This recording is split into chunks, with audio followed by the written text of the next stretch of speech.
All right. So yes, Flint, you immediately recognize by the sounds, the smells, the sights This that might this work. is indeed your hometown of Istaval, the Grand Central Engineering Station of Imperial Randstath. Yeah. Mama? Papa? For those of you who are watching the stream, Imperial Randstath in my world. So the continent is Trisendor, and we are currently in the country. I'm sorry, the continent is Narethandrun, and the current focus is in the country of Tansandor, and the country is divided by two essentially areas, the north and the south, and currently where they are is the north, run by a ecclesiarchy, ruled by priests essentially. And where they are right now is the Grand Center of Istaval, the engineering capital of the world. And Flint, you are excited to be home. You smell the gears, the oil, the sweaty people cussing at people. It's just beautiful, man.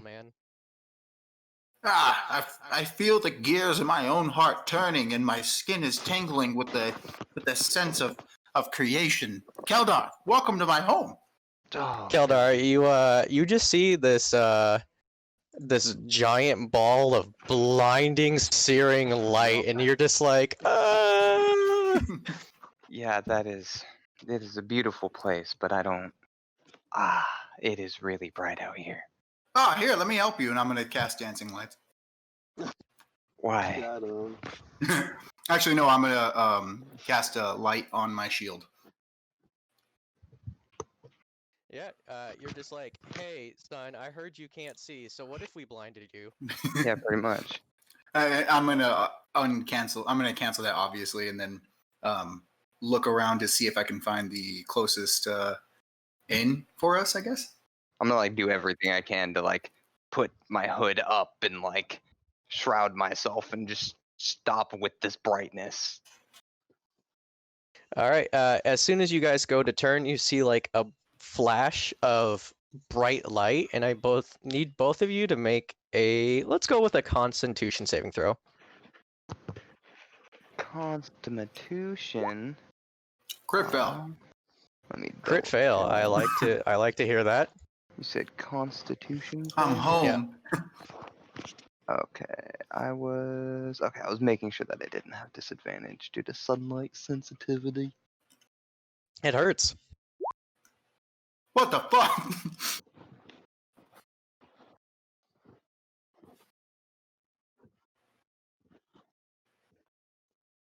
Give me 1 second.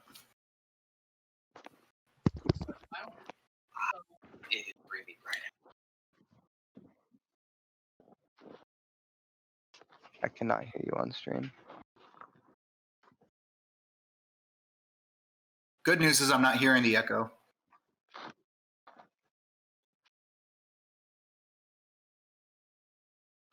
I don't see the downside here. I'm sorry. But if you use we Discord on will- your phone, Yeah, you could use Discord on your phone. Would that work?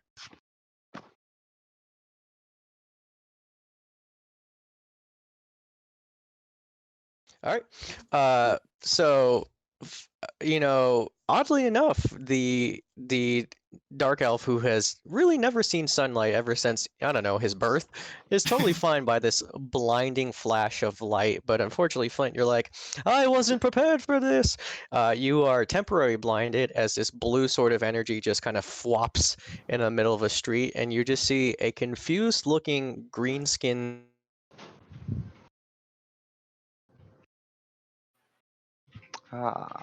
The DM connection issues. All I know is it has green skin. Right? I just This must be my slime folk character. It must be a goblin. Kill it. I think it was the light cantrip that temporarily kind of caught me off guard, that made me on guard for this next. My level. eyes are my eyes have acclimated. I'm ready. Right. Well, if Dylan doesn't tell me what this thing is, I'm about to cast Wall of Fire on it. Oh God. I'm just kidding, though. I didn't mean that, DM. Please don't make me waste my level 4 spell slot. I only have one of them.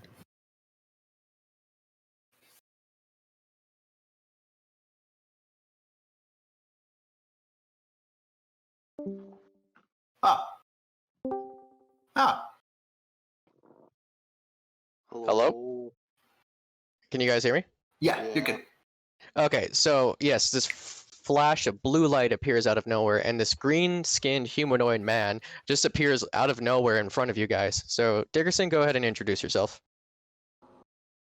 Sure. My character's name is Nasdaq Boom Snick. There you go. Nasdaq Boom Snick. He is a level 7 artificer. He is a half orc, and yeah, he's basically nude right now. But he's got a giant meat cleaver, and he has a mechanical companion called Squiggy. Hello? Boy, I see Yeah. you guys made it through all right. What are you talking about? You're naked. Oh, through the teleporter. To tell. How did you know we went through one? Cause I went through with you. What? You don't hear me? No, I don't remember. You remember him, Keller? I don't remember I him. do not. Who are you? I'm one of the mechs that worked on it. Of course, I went in right after you. Were you the little guy? No. No. Well, here, come here, sir. We need to get you some clothes. You can't just be out here swinging it around and stuff. Come on.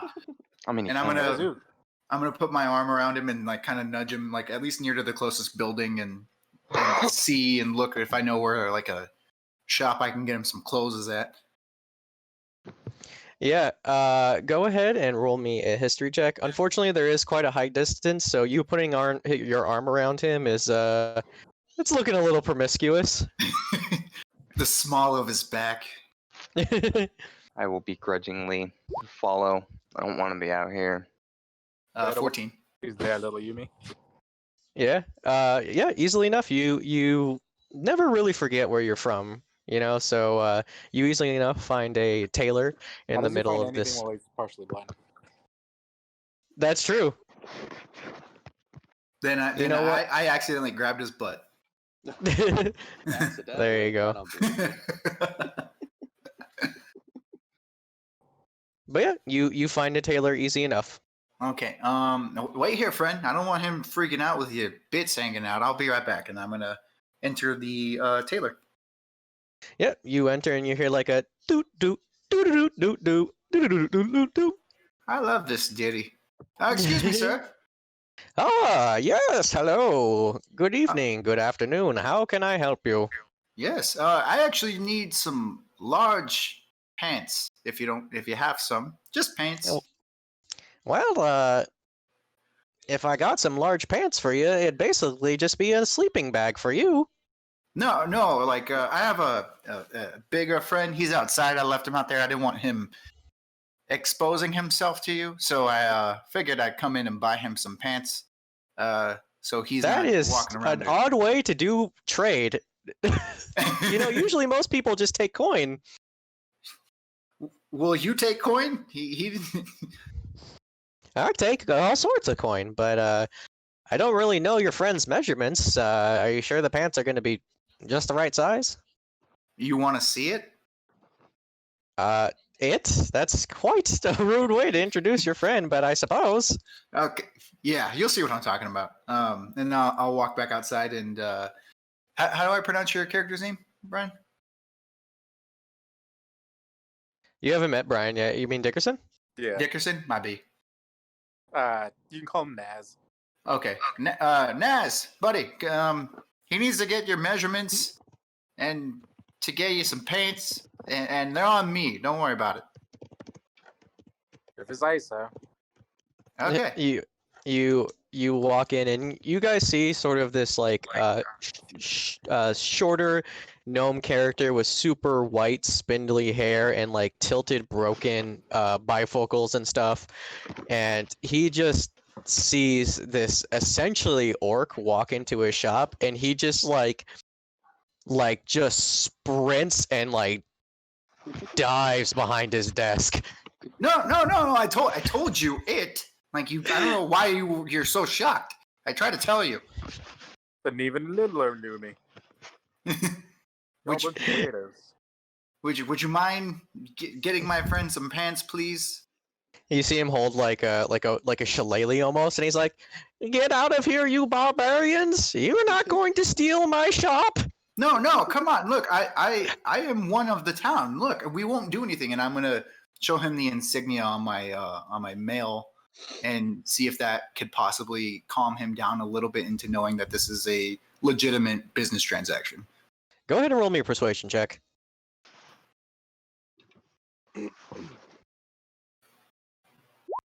19. 19. He's like, he's not one of them mountainous orcs, is he?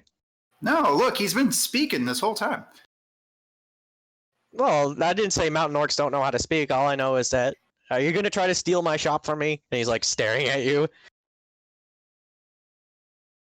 That depends. You got any good gubbins? Oh my god. And Flint's gonna like slap his head. He's gonna throw his shillelagh at you. I'll catch it. Alright, go ahead and make me a deck save.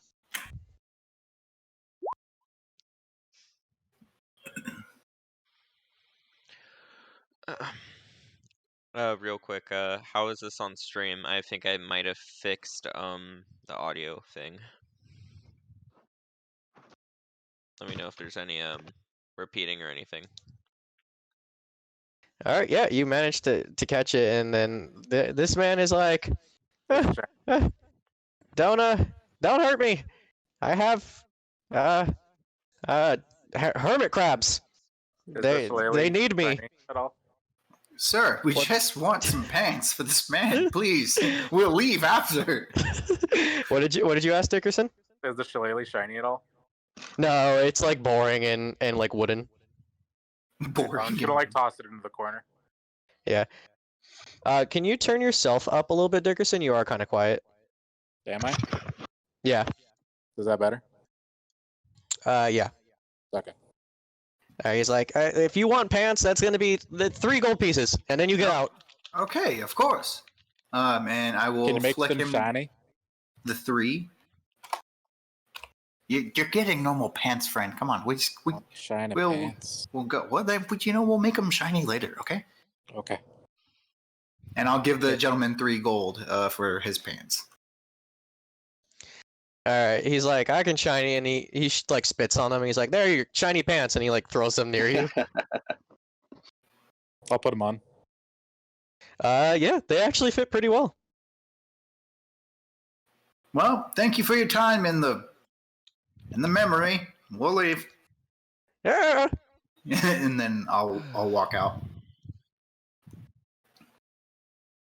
I'll also walk out. you just hear the man like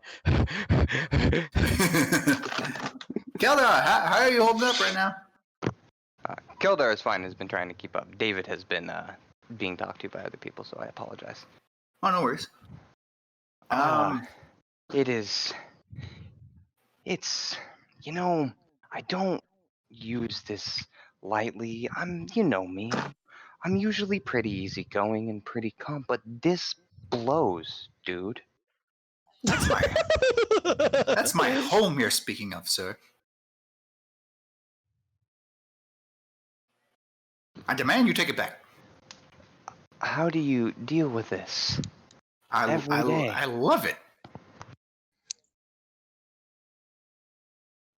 Excuse me, sir. You seem to be squinting in terror of the sun. Can I introduce you into a magnifying glass? For who's saying this? It's just some random like dwarven street vendor who notices that you look very uncomfortable and for some reason wants to pawn off magnifying glasses. How much? For you, sir, one who looks so mysterious and nonchalant, a mere gold piece, and you too can observe the sun even closer. Oh god, I was hoping it might help. Here, I'll hand him a gold. There you go. I have a magnifying glass, or does he give me a magnifying glass? He gives you what looks like a magnifying glass, and then as soon as you like take it and look up to see him, he's just already gone. I'm probably not too familiar with a magnifying glass, to be fair, but freaking. I'm gonna walk up to Keldar and snatch the magnifying glass out of his hand. I bought it just for you, Bren. Don't worry about it. I'm gonna begin tinkering on it, and I'm gonna lay an opaque layer of black over it, or not opaque, like slightly transparent, and I'll hand it There's back to him. actually no glass part in it. It's just a handle with like a circle. That's fair. Incredible. We have been had. Well, I mean, we should head over to a place to stay, and then I'll take him over to the local inn. Yeah, anywhere indoors, quite frankly. All right. Yeah, you can go to Geargrot's House of Relaxation, a local inn and tavern. This is where we can get our fix. All right, and then I'll walk in and walk up to the proprietor of the establishment. Excuse me, sir or ma'am. You haven't introduced yourself yet, so I don't know. My name's Joe. Joe Generic NPC. That is a lovely name. Do you have a basement for my friend here? Or a hole to die in. Oh, what? A basement, like beneath the ground area? I don't understand your question. Like, why are you concerned about my undergrounds? Because I am. Why are you concerned of why I'm concerned? Why are you concerned about me being concerned about me concerned? It's fucking bright. Can I go downstairs, please? Sure, but I got someone loading up alcohol. 10 gold. They don't have 10 gold. I can help load A alcohol. lot. It's just a weird question. Like, hey, can I go into your basement? Tell him you're the health inspector. You know what? Well, can we get like a local discount? As you see, I'm with the numerics, and I'm going to show them the insignia on my wares, and they can't stay they can't stay with me at the actual inn that we have, but they're helping me out with some things that I got to take care of in town. He kind of looked at your insignia badge. Go ahead and roll me a persuasion check with advantage because you are part of the Numerics, the guild house that both affiliates the armors and medical care of this town. What's a Numnitz?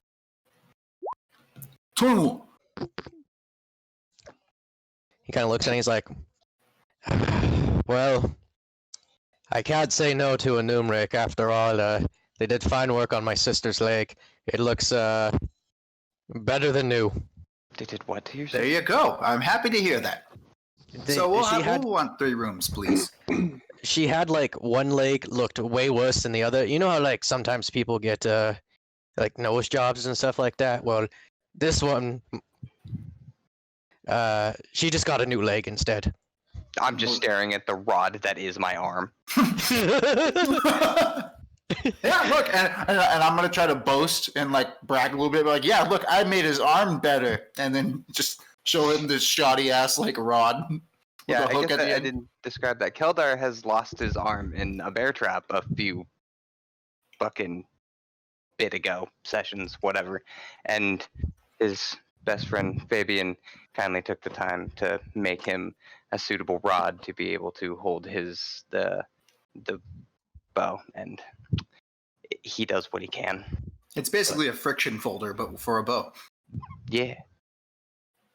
He's like, you know, for a Numeric, that's not really fine craftsmanship. You know, I'm sure you can actually find someone of the household who could probably not make a pool cue for an arm. Well, excuse me, sir. When you're in the Underdark and you don't really have much else material, that's all you can do, okay? And you know what? Right. I think I quite fancy it. It is special to me. It could be more Thank you. functional, but it is sentimental. No, I no, appreciate no, no. I have a cousin. He'll make it. He's over there. He'll make it way better. I won't wear it. Hey, it's fine. Yeah. Ian, why don't you come over here and look at this shoddy craftsmanship? Sir, can we get the rooms, please? Hold on, my accents are changing as we're talking. It's a lot of work. God, what is going on now? Look at this. And as you hear these footsteps come from a surprisingly tall gnomish figure, he's got a darker complexion with this green mohawk looking hair. He seems to be wearing this lab coat of sorts, and he's got a whole bunch of tools. He's got some dust all over his face as he's been busy working almost all day, it seems, and he's just kind of waltzing his way over, very distraught. What on earth could you have possibly brought this time? What shoddy? What the fuck is that on that man's arm socket? It's my pole. Yeah, it's his pole. I see. Are all the image here really small? You said this was made by a numeric? Hey, you watch it, whoever you are. I had very little to work with, and I made it like halfway in the middle of battle, pretty much. Do you mind if I inspect it for just a moment? I mean, by all means, go ahead. As I start to examine this pole and look at basically how it was shaped and how it was formed. Interesting. So this is what happens when you don't leave the work to the more armoristic type. Unfortunate. But at least it's got the right base. Say, I've got some how you put it, micro droids that might be able to, basically take this base and make it a little bit more, how you say, humane. In fact, it's kind of the functioning of what I'm wearing. And as I sort of like press a button on my lab coat, you watch as like the entirety of where my right arm goes, it like slowly winds its way up, and you just see it. There's like my right arm is, or not my right, my left arm is completely gone. So yeah, you have to learn how to do this kind of thing, especially when you work not only in prosthetic servers, but also when you have to work on these prosthetics for yourself. As I pressed a button and it goes back to looking like a perfectly normal arm, completely indistinguishable from anything that would be biological. You mind if I take a quick look at your rod for a moment? As I said before, I do appreciate it, but I think I like my rod. If that's how you want it. Flint's actually going to kind of like flip his lid and like be a little bit enamored about this gentleman's arm, and he's kind of like almost drooling over it, like cheerleaders on the quarterback of the football team. He's like, "Oh my goodness, that's really cool! Look at that, that's amazing! Like, how did?" Wait till you see the other things I've got invented. I wasn't gonna stop your rod from being a rod. I was more just gonna modify it so that it would actually function a little bit more towards your needs. I'll look over to Fabian. Or Flint. Yeah. Yeah, I will look over to Flint, I should say, just as a almost questioningly, like whether or not I should do it. I mean, Keldar, I have to say, I really appreciate you like sticking up for my craftsmanship. It means the world, but he might be able to actually like add more things that I'm just not up to. I mean, I'm not a man of, too much pride. I can admit whenever someone is clearly better than me. So I would definitely give it a shot. If you don't mind, stranger, what is your name? The name's Ian. In any case, your workmanship isn't bad at all. It's just a matter of I could tell you were definitely stripped for parts, and it's not exactly like it's the same as someone that specializes in prostheses and armor and whatnot.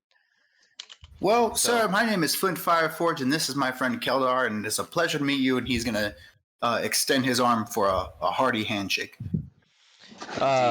And you also notice that like there's this like weird sort of like almost like scrapped together like pig creature that's like hovering around this green-skinned man, which you've only heard about green-skinned humanoids as like ferocious orcs, basically as ferocious barbarian creatures that live in the high mountains that like attack caravans and eat children and enslave people and stuff like that.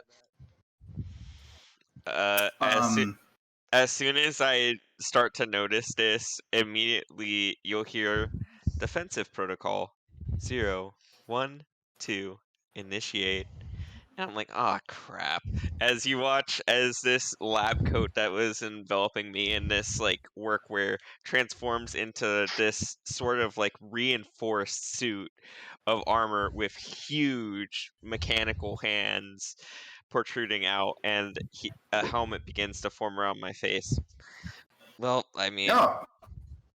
apologies. This is a protocol. You see, I've had one too many bad call-ins, one of which being how I, lost my arm. And this is basically, we don't want a repeat of that scenario, so we have precautions in mind. And this is one of them. Sorry about that. Your friend there is terrifying, though, I will say.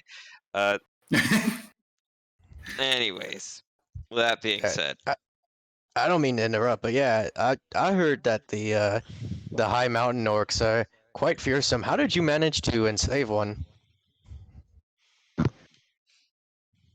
I just met him, quite frankly. Oh, was he talking to us? Oh, no, we didn't. Yeah. No, he's actually a teleportation mechanic. Go ahead and tell him all about your deal. I make a teleporter. We came here. That's about what happened. I have no idea what you're talking about, but you're not going to cause any trouble, are you? Maybe. And then Flint's gonna like, no, of course not. Look at his pants. Look at those pants. It looks like someone spat on him. No, Those they're must be on the shiny. Gubbins.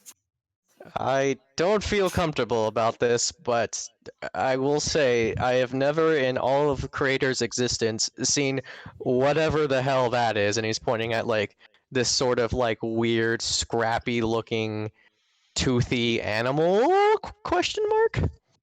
I don't pay too much mind to Squiggy. He does that.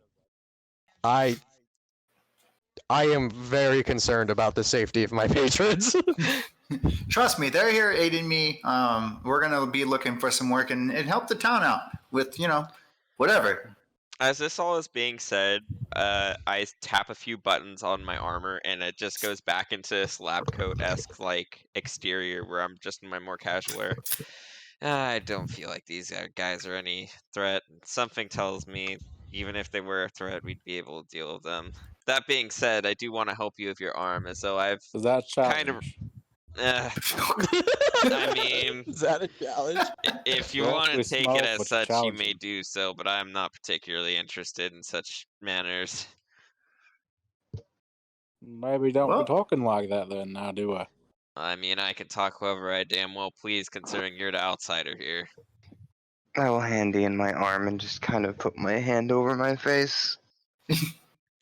I We're getting apologize, along friend. great. You must. I can tell by your demeanor, you must deal with this sort of thing quite a lot. I don't even know the guy. Understandable. As I sort of press a few more buttons, and you watch as these little like nano robot things sort of come out of this lab coat and form around the structure of that pole, and the pole sort of shapes. Say, well, I'm programming this real quick. Do you have any particular taste with regards to look? Anything you do in particular? Something to sort of, jazz it up, make it more you, personalize it.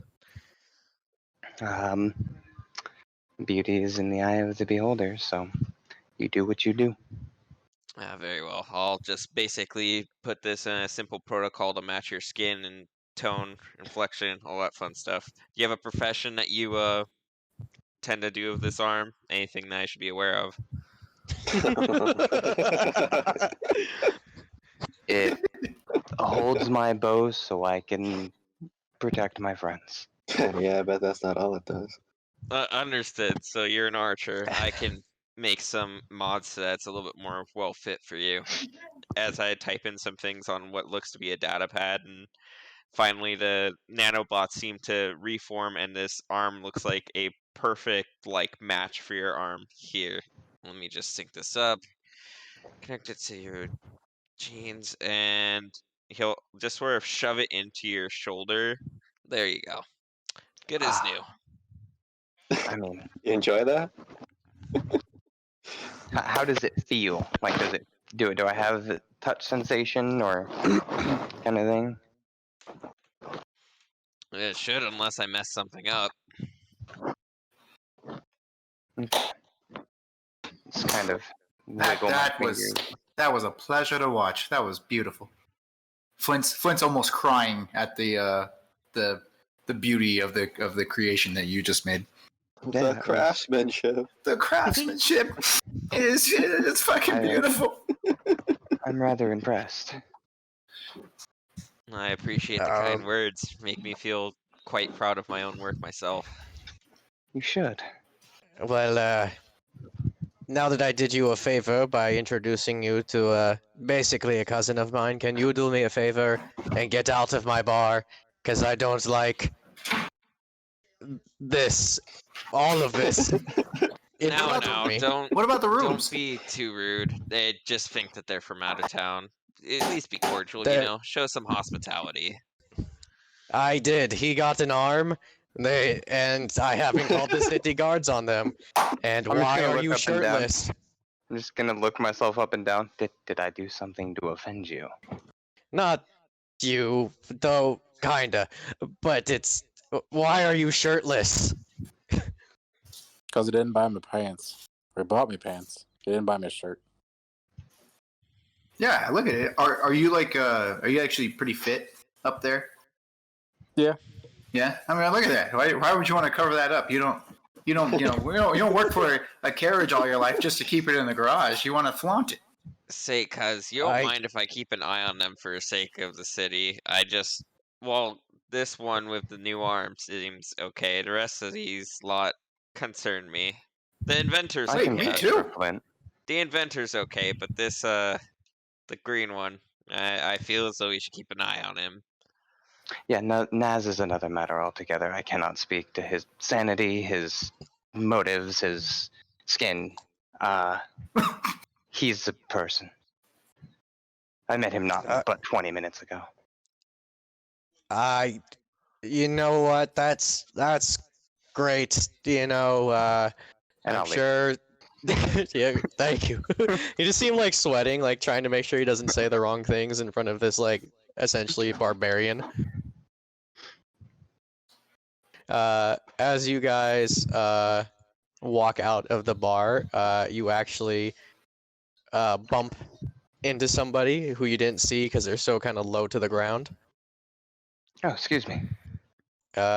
Burgers, these rude people just ran into you out of nowhere while you're minding your business. Jesus Christ, it speaks. You're so short. Who are you? Who are you? Who are you? Who are you? I asked first. No, I'm bigger than you. Who are you? I asked first. Respect your elders, whippersnapper. Oh my goodness, you're adorable. I'm Flint Fireforge. This is my friend Keldar. Can we keep him? Just takes him.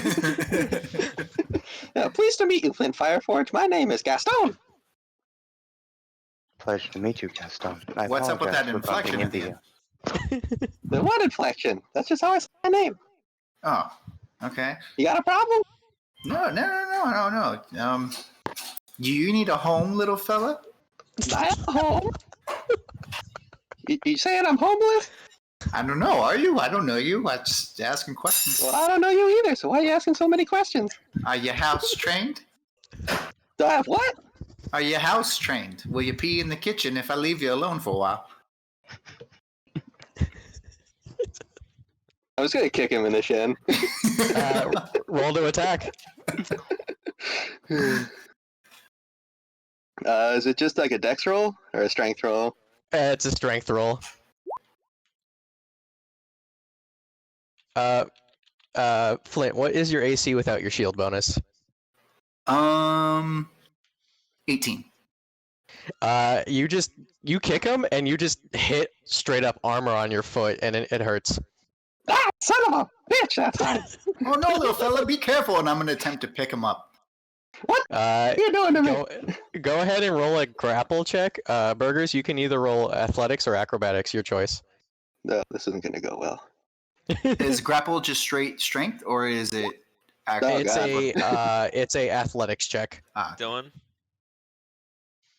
Trigger Sentinel? Trigger Sentinel. No, I'm not joking. Trigger Sentinel.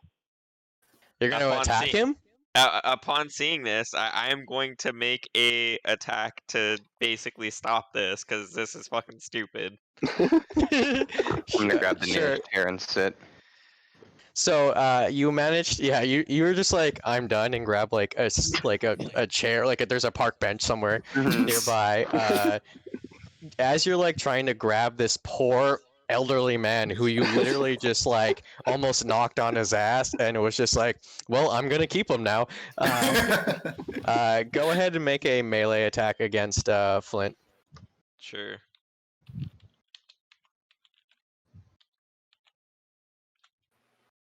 Oof.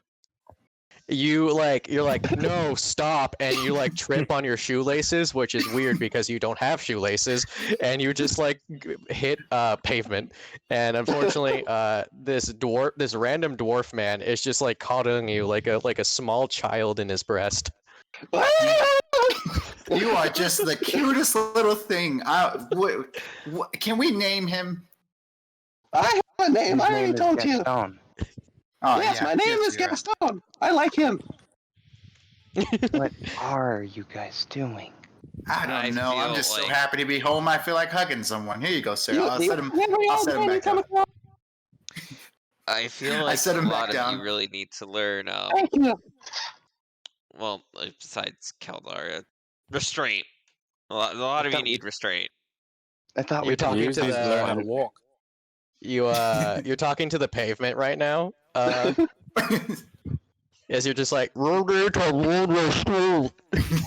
I thought we talked about this, Flint. If you need to hug someone, that's what I'm here for. You can hug me and it won't be weird to everyone else. Not everyone likes you just adopting things. Can I order you? I'm sorry. Jesus fucking Christ, they call me crazy. Well, are you crazy, Gaston? Yes, but that doesn't change anything.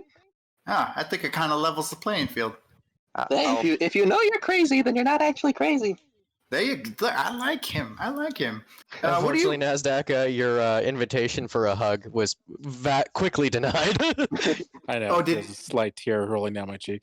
Oh wait, did he offer to hug? I didn't hear it. Oh shit. Not for you, for Keldar. Oh Yeah, oh. I didn't hear it. I will hug him. No, he's crying now, and you just don't know why. Oh, okay, Oh. fine.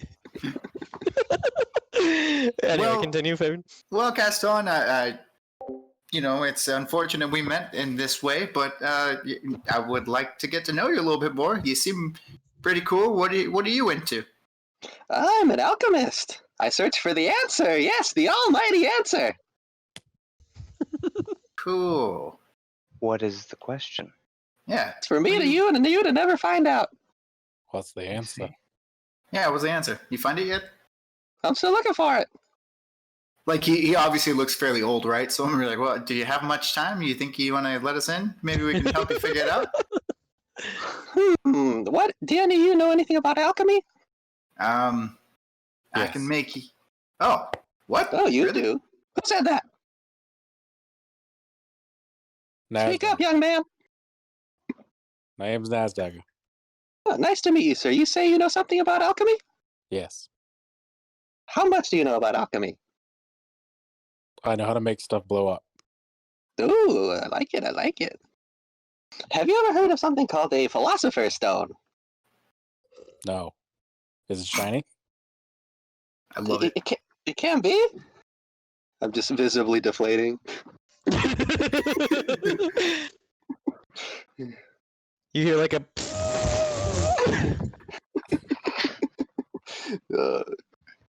Well, it's how do I explain this to somebody who doesn't know fucking shit?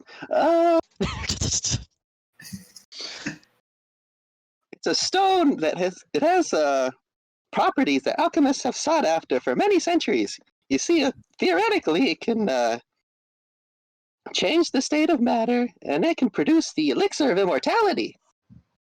That sounds Is great. that shiny?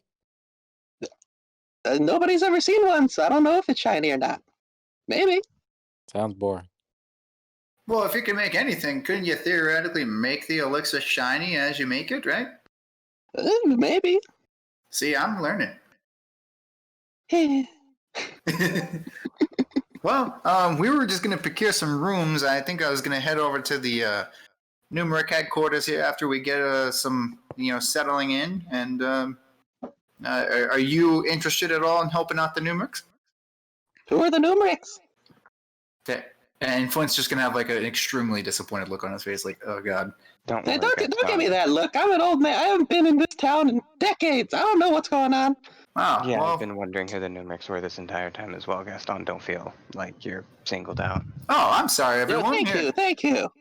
This young man has some sense. Yeah, he's better than me. But we have 3 main factions here. The Clocketeers, the Hassans, and the one that I'm part of are the Numerics. We take care of the local town's armor, and we also are kind of like the main medical faction here as well. So The medical faction. Ooh, that sounds interesting.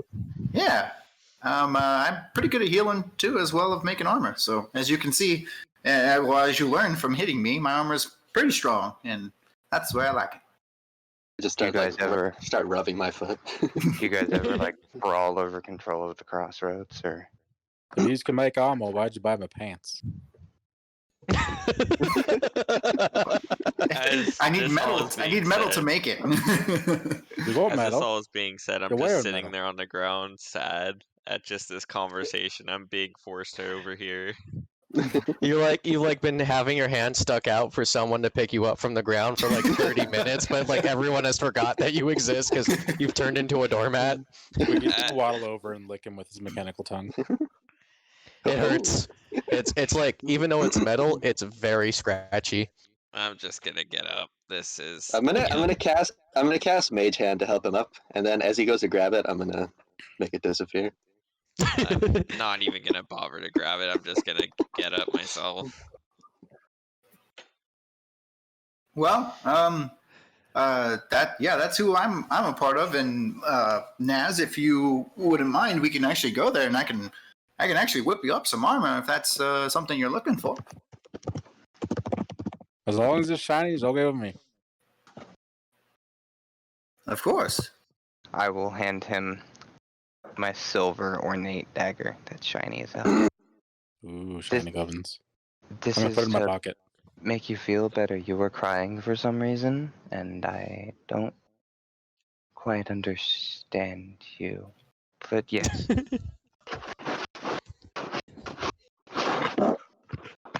put it in my pocket. Yeah, you put it in your pocket and you hear like a slight like ripping sound a little bit as you just plunge a dagger into your pocket. It was either I had a pocket or if I didn't, I'd be making one. Yep. So Ian, you've been in town. You can easily guide them to where the headquarters of the Numerics are, or Flint, you can try to remember from your brain. I will use my thinking noodle. All right, go ahead and roll history. My noodle has Yeah. spoken. Yeah.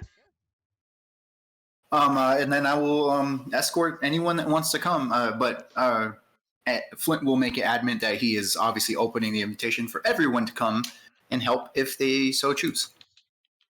I will of course go along. I ain't doing anything. I'll come along. I was already heading that way. Might as well. And I guess we'll head there. As you guys are walking, you'll notice that people are like stopping in their tracks and like visibly looking at you, or like women will like put their children behind them and stuff like that. And like it's Istival's pretty weird. But most people are not accustomed to, dark elves and definitely not orcs.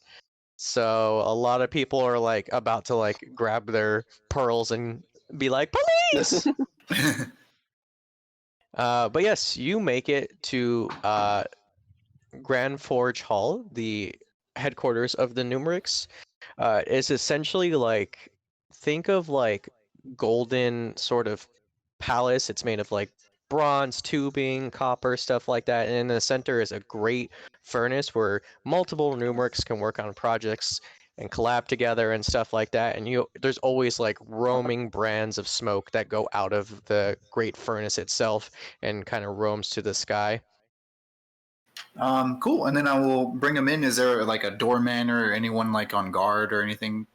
Yes, there's actually two what looks like automatons kind of guarding, and they kind of block and they're like, present.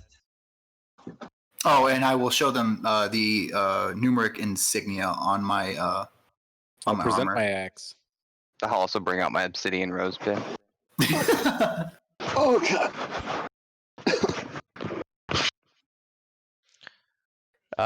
They look at your token, they expect it, and they step aside, and then they are like present, and you hand them a great axe, and they don't seem to really do anything.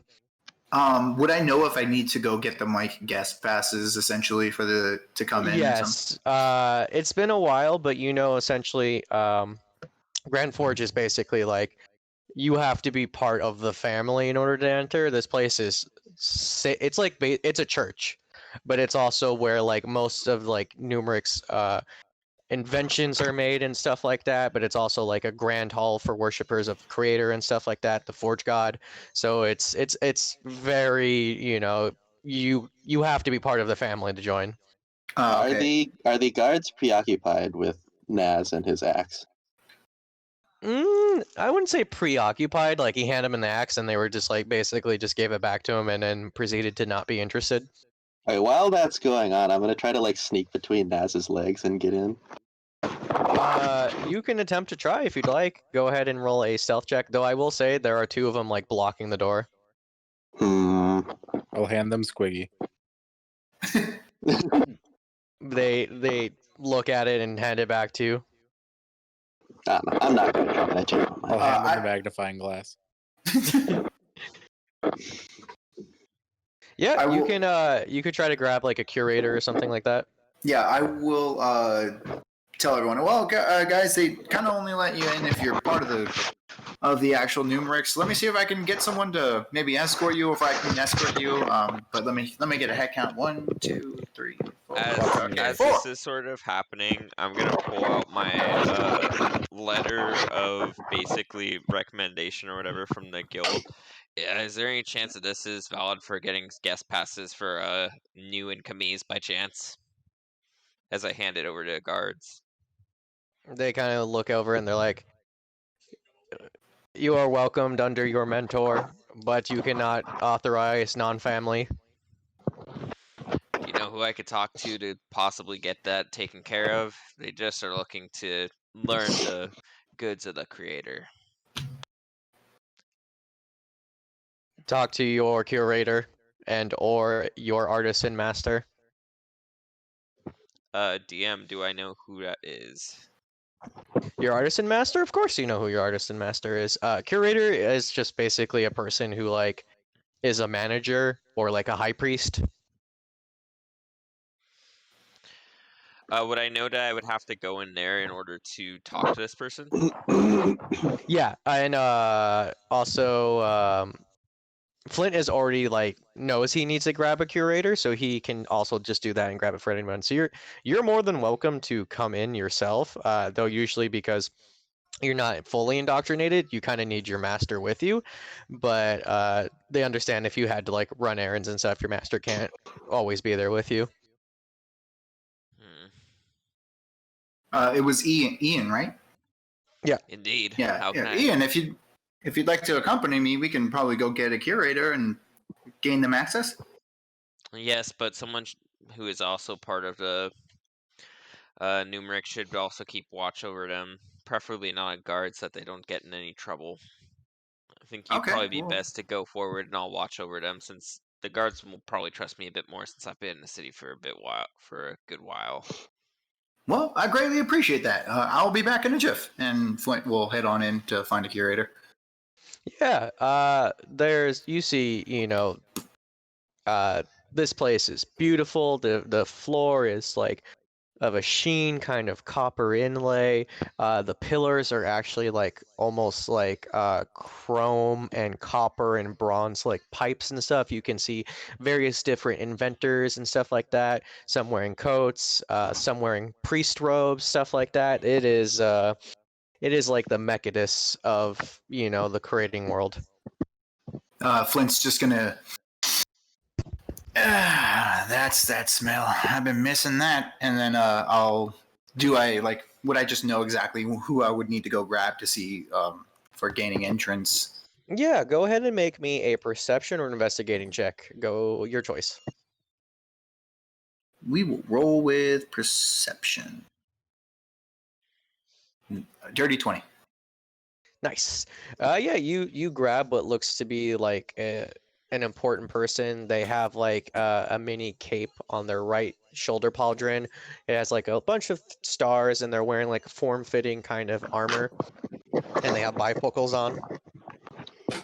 Excuse me, sir. I have some friends that would love to help out with any jobs we might have with the Numerics, but I would love to gain the Maxis so we can speak to some people and see what we can do. Hiya. I'm sorry, I wasn't paying attention. What did you say? I said that I had some friends out at the door that want to help us with any adventures or possible quests to help the guild, and I was wondering if I can gain the Maxis in here so I can procure them some stuff myself and also see if we can find some work. Oh, that sounds like a great idea. Why don't you go do that? I can let them in. Huh? Can I let them in? You? No. Wait. Are you a high priest? No. Oh, then no, of course you can't. Why would you ask a question like that? That's silly. Are you a high priest? Today I am. Oh. Well, then can you help me? Sure. Where am I going? We're coming over to the door. Okay. All right, and then I'll walk with him back to the door.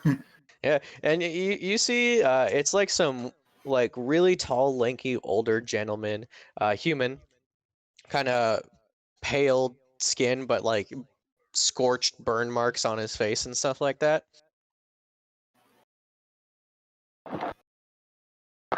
Okay. Yeah, he opens the door and he's like, hello, little girl, and he looks at you, Gaston. That is a very pretty dress. Well, Gaston, don't be rude. Someone gave you a compliment. Who are you talking to me? Oh, no, thank you. I'm quite full. So, what are you selling? Chocolates? No, they're my friends to help with the guild. I want to let them in. Oh yeah, it's upstairs. What's upstairs? You're the movers, right? No, but if you need help, we can. Yeah, it's upstairs. Let them in, boys. And he like taps the shoulders of the guards, and they kind of step to the side. Come on in, guys, and then we'll walk over. Jeez, Yeah. it's incredible how low security's fallen.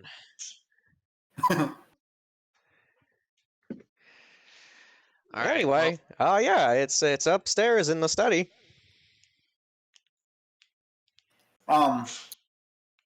If we help with the moving, is there any way we can get these guys maybe some temporary tokens or possibly a writ of passage? Payments done with the bank. Where's the bank at? Oh, about Tuesday. Okay. I'll Can be I real with you, do- Flint, I think you're swinging at a open door, if you will. Yeah. Can I look around to see if there's like anyone I can pay for like guest passes or like writs or anything. Like see if I see anyone else. It doesn't look like that. Usually, to be indoctored, you have to talk to someone who's pretty higher up. Mm-hmm. And then they also have to like go through a trial period, and it's a like a whole political, process and stuff like that. It's not like they hand them out at the door. Yeah, no, I understand that, but that's why I'm also trying to see if like we can earn their way in through like work on top of that, or if I mean, there's you could just move. You could move this guy's stuff. I mean, he's high enough to let you guys in, but he doesn't quite understand what you guys are here for. But there are other people who, if you ask around, might need some work and various other stuff. okay. You said the stuff we need to move is just upstairs, right? Yeah. Yeah, in his study. Okay, well, let's go I'll do start that making my then. way. Yeah. Yeah, he kind of leads you the way, and he's like, "Oh, there we go. It's just one, but be careful." Indeed. Do I see? Is he like pointing at it? Like, what is it exactly he wants Yeah, us to move? it's a huge, like iron crate, just like in the Um, center of his room. How heavy is this crate? It looks really heavy, but you don't know. You haven't picked it up. I know. I'll put it in my lamp. I'm gonna cast guidance on the big burly man, since he looks like he's the other strong one. So I'm gonna touch him on the arm and be like, yeah, will you mind helping us with this? And that is gonna be Naz, since he's huge. Yeah, I don't know if he's still here, because I know he said he had to leave soonish, but if he's not here, I was just muted. I can roll for him. So both of you go ahead and roll me athletics checks if you'd like. I'm still Okay. here. Also, I'm not strong. Oh God! Well, you look bigger than me. All right, well, Well- you still roll anyway. Yeah. Go ahead and add you a also get a D4. D4 on top. So you said athletics? Yep. I'm not gonna roll. You're like, "Help me out, big guy," and he's just like, "You got it," and then just stands there as you're lifting, and you're like, "Ah, ah." Got a 17 then on my own. Well, can someone else help me? I will attempt to assist. I'm not fucking strong, but like, I will touch Keldar, and You cast enlarge and reduce on yourself, or who? I'm gonna reduce the box. Oh, yeah, you can reduce the box. And then I'll go walk over and pick it up. Easy enough. It is a lot smaller now. And then I'll move it. You and Keldar are like trying to figure out the angles of attack to do this box, and you just see Naz just like wave his hands, and then like the box just like just shrinks in size, and he just picks it up and is like, "There we go." huh. Very smart. Well, at least one person around here's got a head on his shoulders. Quiet little girl. I shoot What the things. fuck did you say to me? I'll poison your breakfast tomorrow. Please don't. He'd be doing no one a favor, actually. He's one of you. Wait a second, why am I even talking to you? You're basically a toddler. Just because I'm small doesn't mean I can't kick your ass. I doubt that. I don't know. You tried kicking me earlier. It didn't work too well. Jesus I'll Christ. take you right now. I, again, severely doubt that. Oh, he's scared, you see? I mean, if you're feeling brave, go ahead. I'm gonna kick him. Initiate Go defense mode. The way he said that, I'm gonna kick him. Broken. You swore you heard like a crunch when you hit him. I'm gonna play it off like it didn't hurt, but I'm like in complete fucking agony right now.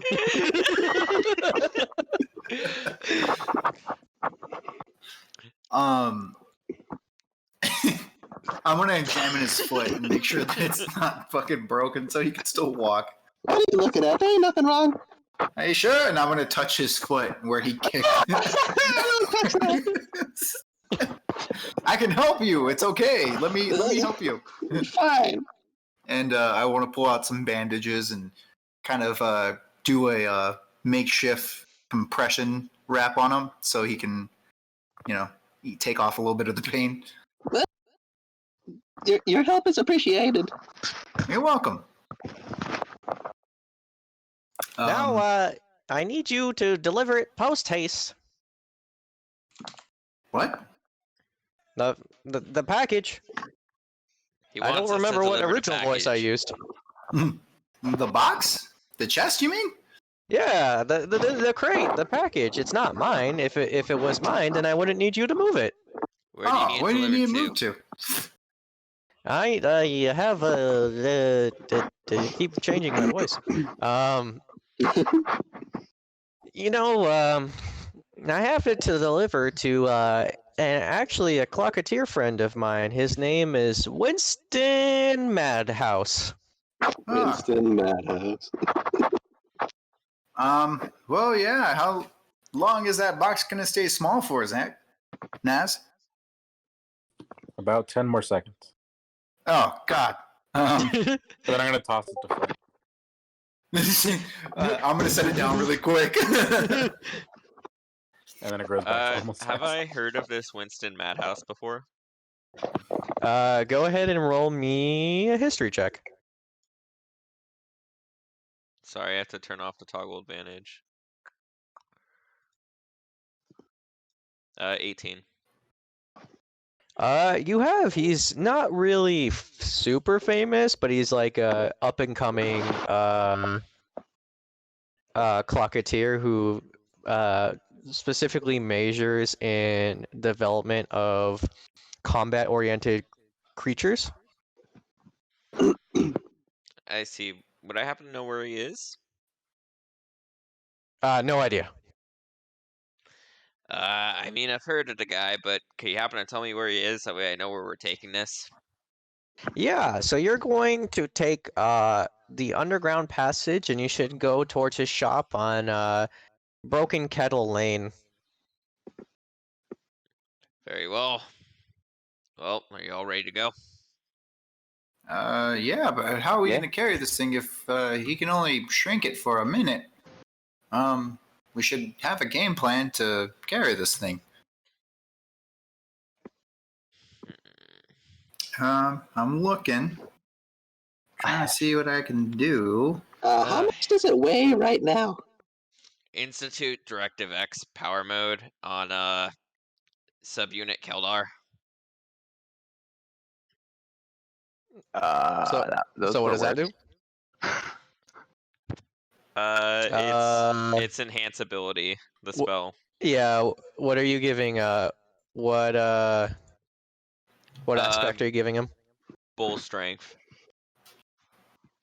All right, Keldar, you feel like your veins have been injected with our today's sponsor, Mountain Dew Game Fuel. And your arms swell to twice their size as you feel as though you had like the strength of a bull. There, that should Not too bad every day. that should fix your problem. Oh, this feels weird. So that gives him. Perks of having that arm, it lets me actually modify your body a bit. Otherwise, I'd have to do this myself, and I'm not really in the mood. That is awesome. Yeah, I will attempt to pick up the box now. Yeah, you have advantage on strength checks, and your carrying capacity is doubled. So, what's your strength? 10. So it would be 300 pounds that you can Okay. carry. Easy enough. You Oh, awesome. you carry this thing. And he's Well, like, yeah. Flint's just gonna be like, that's really cool, and I'll lead him to this up and coming clocketeer. I have to modify the nanites no. to be able to administer the drugs properly to other people, other than people are just augmented by me. Set note to do that later. As he presses a few more buttons on his armor. So yeah, do you guys know where to go? The passage shouldn't be too far. Can you no give idea us where I'm quick going. directions one more time, sir? Oh yeah, I can take you there myself, but you'll be fine. And yeah, he kind of leads you around. And those of you who have never been here, essentially think of like a grand cathedral, like a Catholic grand cathedral, but all the like religious iconography is just replaced with like forging and gears and the smells of oil and stuff like that and heat and stuff. And there's actually, instead of pillars, there's always like heat exhausts that fume out, so that way the building isn't always constantly overheated and stuff like that. It is quite immaculate in terms of size as well as just the sheer depths of it. And you can see all sorts of people just running around creating stuff, dwarves, humans, even some looks like automaton creatures. Some of them are even like augmented in some ways, like, you know, maybe someone has a prosthetic leg or a prosthetic eye or a prosthetic arm. And it's just a change of pace from anywhere else in all of Tensandor. Like it is just crazy how much people are just dedicating to their craft. Since Keldar, since you are able to do this pretty much on your own, and Ian was kind enough to give you the abilities, do you think you guys would be able to do this task on your own while I attempt to make our orcish friend here some armor? That should be fine. Just know that I have Sure. to reinstate the sub command every hour or so. It shouldn't take you more than an hour to get there. Indeed, but you never know. Yeah. Well, I trust you since you know the town still on your own. I feel like you and I are best to navigate, but I would like to procure some armor for our friend here so no one freaks out that he's shirtless for some reason. Fair enough. I don't really mind. Got nothing better to do with my time. Keldar, is that fine with you? Yeah, that's fine. He leads you guys down and he's like, well, I wish you all good luck and hopefully you all make it back safe and sound. Why wouldn't we? Oh, you know, transporting such valuable cargo can sometimes not be easy. There are rapscallions and, dare I say, ruffians out there. Well, why didn't you say that before we started carrying it? Oh, man, you're right. In that case, I should probably put this in now. Dreamwear Mark II, initiate defense mode. And you watch this a similar sequence of before as the helmet goes around my face, the arms get big, and I basically am in like this almost mech-esque armor. You That's never can be sick. sure. But just in case. I mean, just to be safe, should we all transport together then? More hands are better than none. It's all up to you. I feel like I can help take care of this lot, and the one carrying the box, from what I can tell, seems more incapable enough. But, you know, if you feel like the next set of hands will help, and you don't want to do the armor, that's all the same to me. We don't have time to do the armor Pack a tonight. punch. What was that? I said, I may be small, but I pack a punch.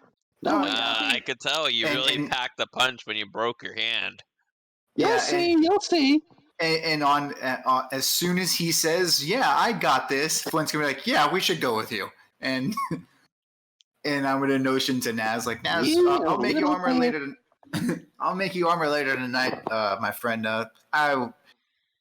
If anything were to happen to Keldar, I might just kill myself." I need no armor to do some crumping. Very well. Well, would you like armor then? Am I being a little forward? Maybe later. What? Maybe later. Okay, very well. Well, then let's head on over together. Fade the way. All right. Sweet. So You guys venture off. descend down this corridor, and it goes down like a spiral staircase. Not very many flights, and then you see what looks like sort of like an elevator almost. Mm-hmm. I'll press the elevator, call it up. Yeah, it's actually there's a lever that you can pull. Oh, I will pull lay lever. Yep, you hear like the sounds of chains kind of going up, and you see the sounds of gears revving, and you hear like a boop. And yeah, sure enough, it's essentially an elevator. Sweet. All right, let's hop in, and we'll all get in. Yep. That's true. And I'll pull the lever on the inside and descend. Yep, you guys descend down, down, down, into essentially what looks like an underground cave passage. There is lighting here. There are torch lights every 10, 15 feet so on the wall, sconces on the wall. But yeah, other than that, it just kind of leads into one direction. It seems like the only way to go. Yeah, just in case light goes out.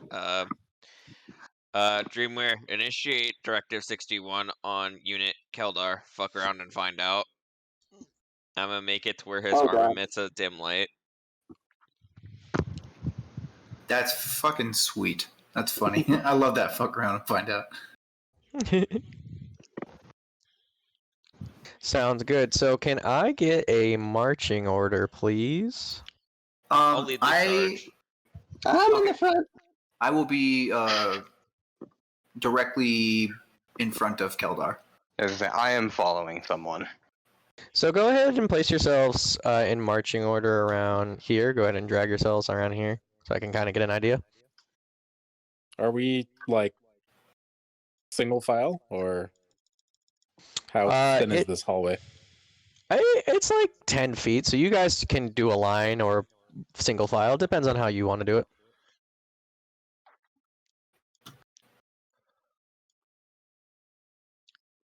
So it's up to you guys. So we can go up to 2 abreast? Yep. Okay. Yeah, where's the... Okay, this is like a right now. Where's the front of the... Is it over here by Flint? Yeah. Broken. Yeah, I just need you to play so I can get a general idea of marching order. So if you can place your characters. I guess I'll be adjacent to the toddler. Did you place your tokens, or can I just not see them? Our tokens are down They're here. in the bottom right. Yeah. Okay, so let me refresh my roll 20.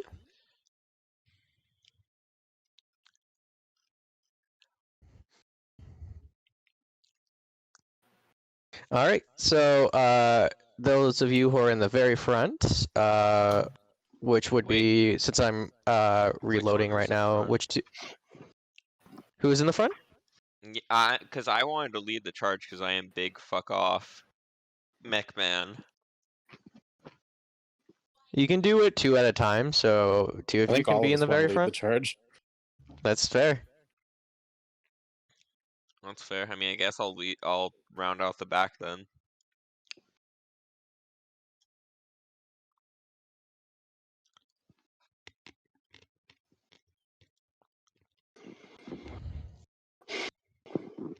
All right. So who is in the very front? Me and Flint. Okay, so Gaston is towards the back then. Yeah. All right. You two go ahead and make me a perception check. Very well.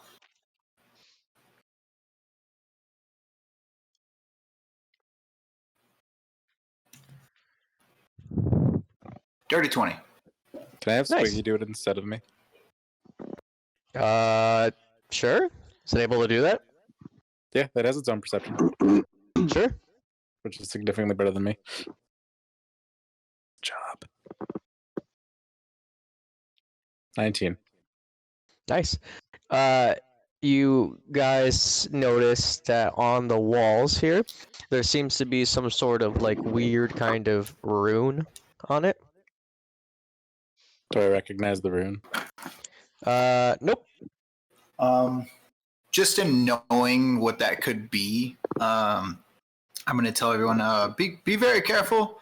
These could possibly have some type of explosions on them, or some form of spell put into them, and it could be very harmful. Ah, I shit. like All right. explosions. Institute routine abnormality scanner.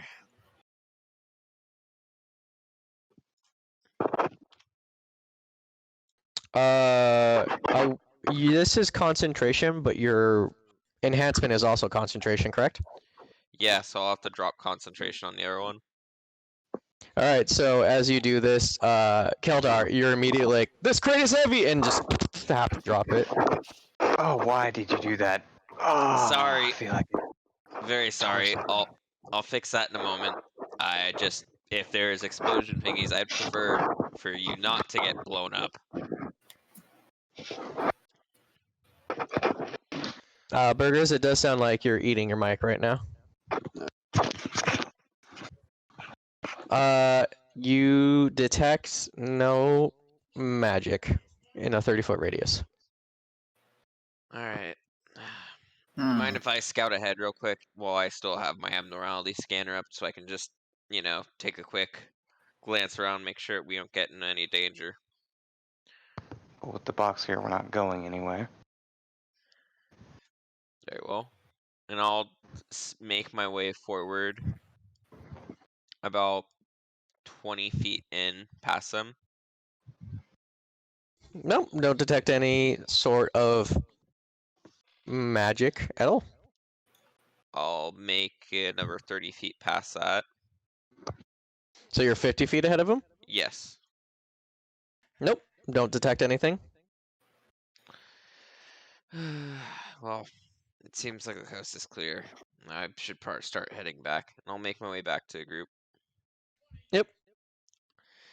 Yeah, it looks like at least for foreseeable marching distance, we should be okay. That being said, I should put you back into a better carrying position. Re-engage subroutine. X power mode on biomass unit Keldar.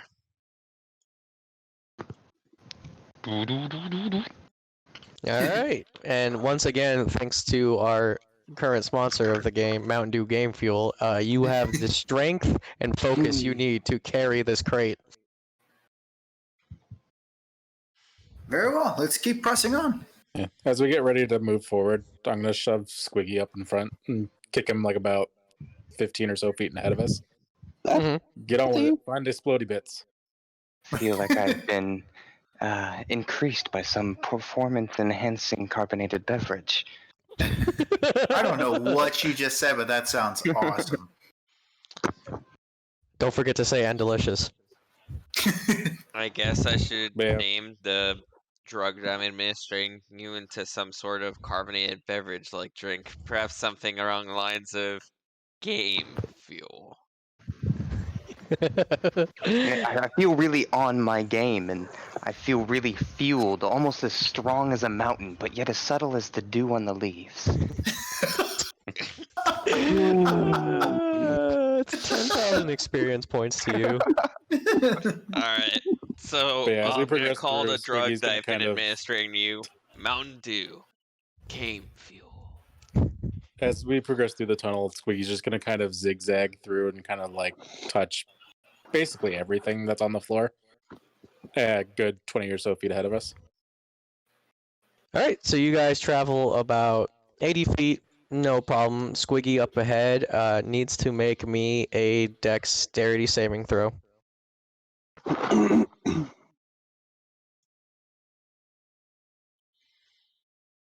13. That fails. Acceptable. As a rope Question. trap underneath his legs just yanks him up high, and you hear the sound of like a little giggling. Wait, What's I the do carrying have a weight of this question. rope? I do have a question. I have an answer. Hold on. How far ahead of me is he?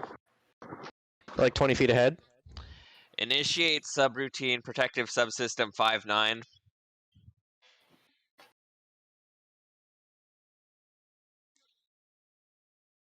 So that is now a 17. Do you get to know the result? Yes. You make a ability check or something. You can use your action. Flash of Genius is busted. Sure. Yeah. He manages to get out of it, and the What you rope guys goes up. basically. I was Yep. just Go ahead. gonna narrate it real quick, if that's cool. Mhm. I Yeah, was go just for gonna, it. what you guys see is basically these nanobots sort of shoot out of my arm, and as he's about to fall, they like basically catch him and sort of put him back into his proper place. Don't need any of that. Squiggy's gonna try to eat some. That's fair. Who has the highest pass for perception? Mine's only 12. Likewise. Same. Squiggy's is 16. Goddamn. Mine is 13. That's fair. Yeah. No, nothing happens. Cool. Squiggy's gonna continue waddling forth. Did we hear the giggling when you mentioned that? No. Okay. Then I'll just keep pressing forward and say, "Oh, good thing that you think so dexterous, and that we have our very, very well astute friend here."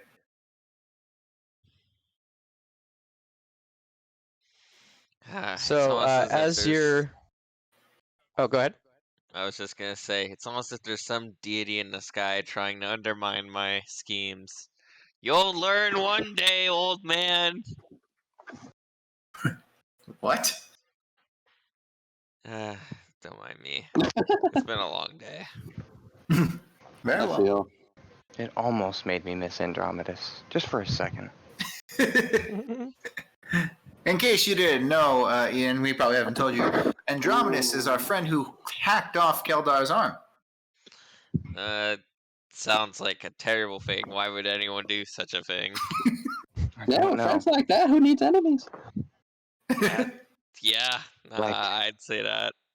It was caught in a bear trap, but we could have opened the bear trap. Yeah. Or you could just have nanobots, completely dismantle the bear trap. Okay, Tony Stark, Jesus Christ. I mean, I don't know what the fuck a Tony Stark is, but it sounds dumb. All right. And- As you... Oh, go ahead. Sorry. No, I was just gonna say I'm down to keep moving forward.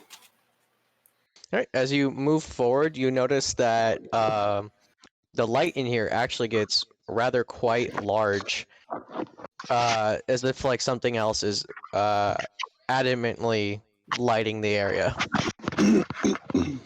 As soon as I start seeing more light, since we're carrying precious cargo, I will have my shield and warhammer at the ready. And in the morning of when we woke up, I still have this boy on my warhammer. Okay. So I am kind of basically at the ready, obviously protecting the cargo.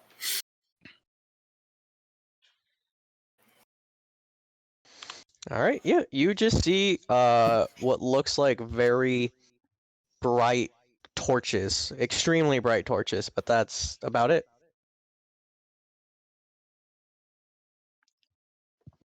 I'm Well, gonna have you all. Squiggy eat one. You have him eat one. Yes.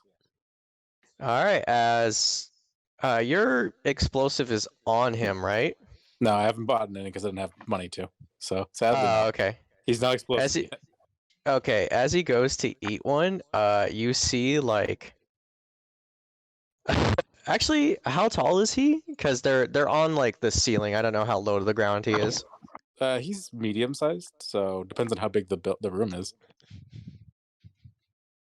I would say like the sconces are like 10 feet up from the ground. But he could probably jump that. He's got the strength for it. Sure, go ahead and give me an athletics check on Squiggy. Crit fail. Yeah, he jumps and he falls face forward and he scrapes his eyeball. That's Oh fair. no. He knows that sometimes. I'm sorry to hear that. Is that mechanical or is it biomass? Your little squiggy, as you called it. It's mechanical. Hmm. Well, let me see this. Initiate repair protocol 1. It's not broken. Well, I mean, it's as I recall, I heard a greater power say it scraped its face. Yeah, but it didn't say it did damage. I am trying to be nice. What Do you guys voice are keep you guys pressing talking forward? about? Anyways, I'm let's down to just keep pressing forward. All right. You notice that as you guys keep pressing forward, that the torches just continue to be bright and bright. Sure. We'll keep pushing forward. Yep. As you press forward,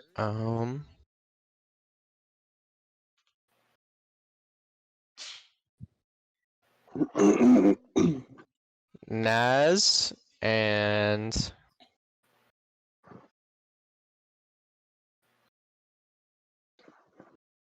Flint, as you guys are walking, 2 of the torches jettison out on you, and let's see. So for Naz is a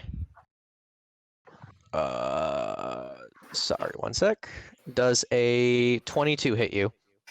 Yes. All right, so you're going to take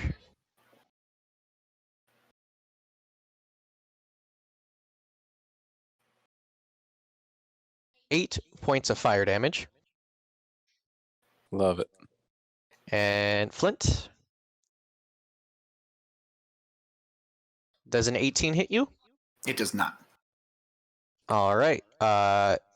So yeah, as 2 fire creatures come out from the torches, and I'm gonna need Ooh. everyone to roll me initiative. Flint's gonna see them, and as like he kind of realizes what's happening, he's like, "Oh my goodness, I'm fired up!" And then he rolls a nat 1, which is a 0, in initiative, which is fantastic. Got him. It's fun. Got him. battle mode engaged.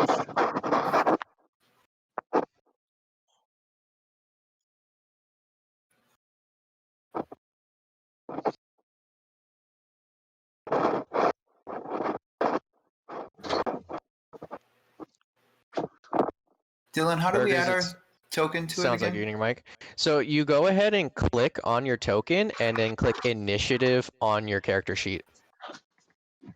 Oh, I rolled okay. initiative too early, so I'm gonna roll. Yeah, I'm gonna again. do it again. That one doesn't count, so I'm still on my 0. So remember that.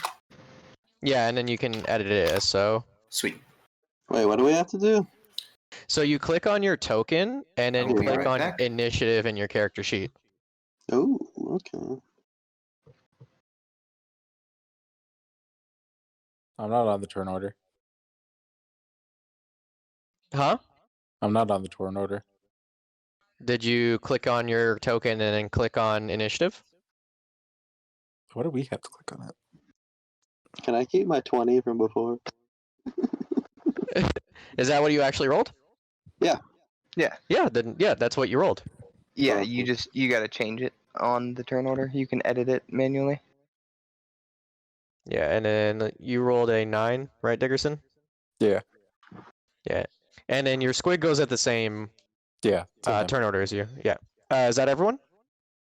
Believe so. So, All right. First to act is Gaston, because no one in initiatives like Gaston. Are they, how close together are these fire things standing? They're about 20 feet apart as they are like flanking basically between Flint and Naz. As you see, like essentially the torches themselves look like they've animated with life, and you see these sort of like fire beings come, and they're just like, "We're here to whomp you." I'm gonna cast Snare in front of one of the creatures. What does snare do? I'm back. Okay, so touch. When you cast a spell, use a coil. Oh, it has to be within my reach. So that wouldn't work.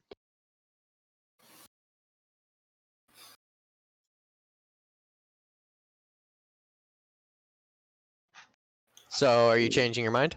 Yeah. And then, Brian, please note that you are concentrating on a spell right now. Yep. I'm gonna cast Grease. Yeah, I'm gonna cast Grease in front of one of them. You're going to cast Grease. Good to know. All right. So it's a 10-foot square centered at a point.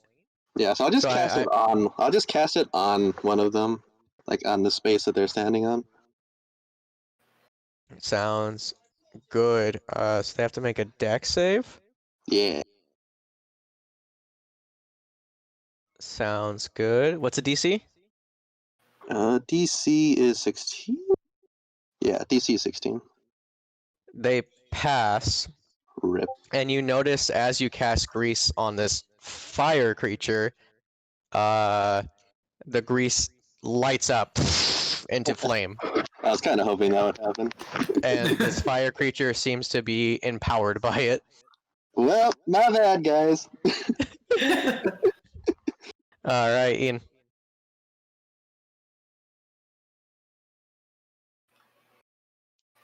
And then these two squares, I think, are the ones you marked, are currently super on fire. All right, Ian, what do you want to do? Ah, man. Of course they're super on fire. Why wouldn't they be super on fire? It'd be easier if, like, they just didn't. Let me I'm check. sorry, okay? I didn't think that would happen. Of course you didn't think that would happen. I don't like you. Keldar, you're up next. I'm gonna Okay. I'm gonna get up in front of everyone, use my movement to get in front of everyone. Not within like where I see the greases, but just enough to where I'm in front of my friends and whatnot.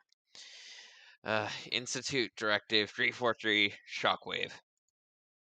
And I will up the ante, if you will. So you're casting Thunderstep? Or which one? Thunderwave.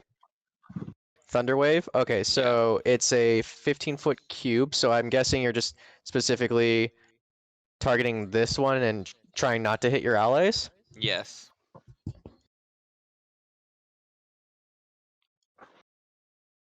Right?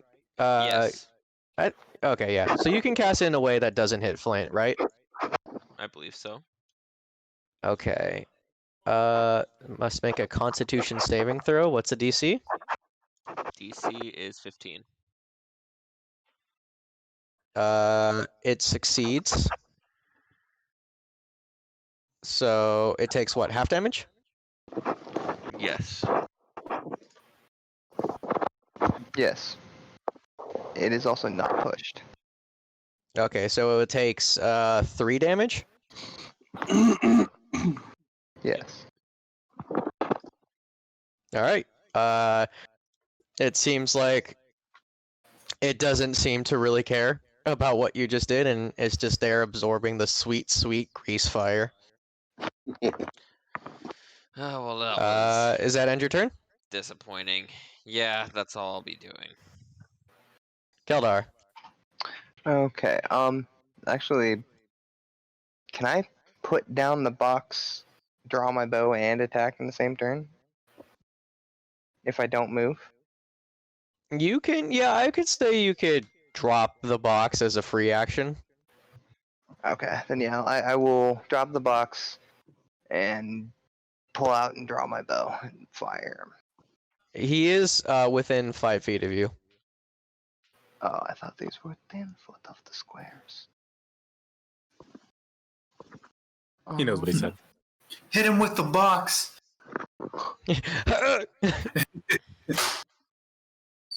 Friggin'. I will. I'll take the disadvantage. All right, go ahead and fire into it. I'm gonna. Pew. Why didn't that roll with disadvantage? Try again, game. Okay. So 13. Yes. A 13 hits. Excellent. That's some low AC. It is some low AC.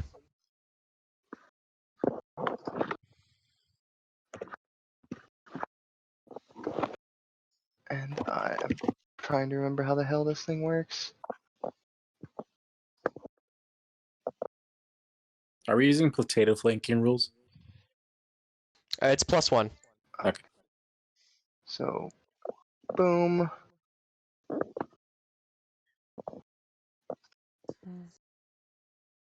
Which, if I remember correctly,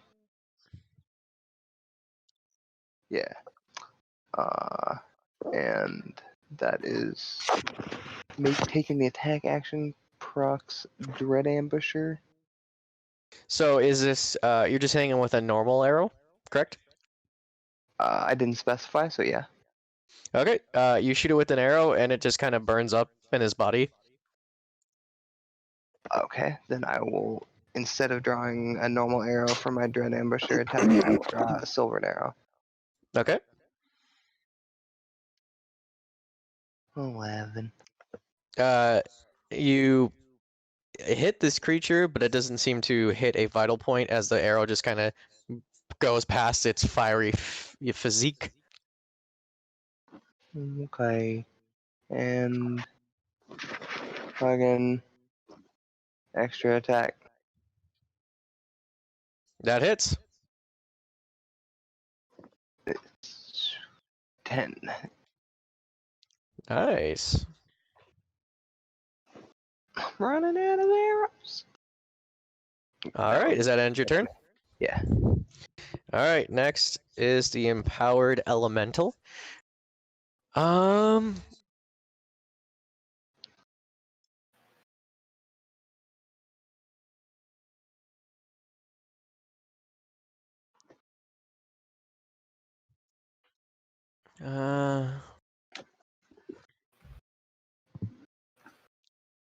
Okay, it's just gonna stay put. So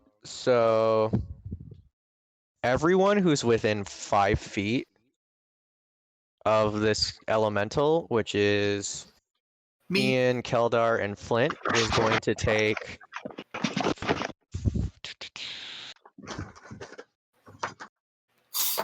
5 fire damage. Is that 3 or 2 for me? That is 2. So is it hitting with an attack or is it just the flames? I think it's It's an just AoE. It's just its body being present towards you guys and also being mega huge. Mega made. How much damage are we taking? 5 fire damage. Alright. And then it's going to attack Flint Bring it, you son of a bitch. as it goes to punch you in the jaw. It's going to crit. Ow.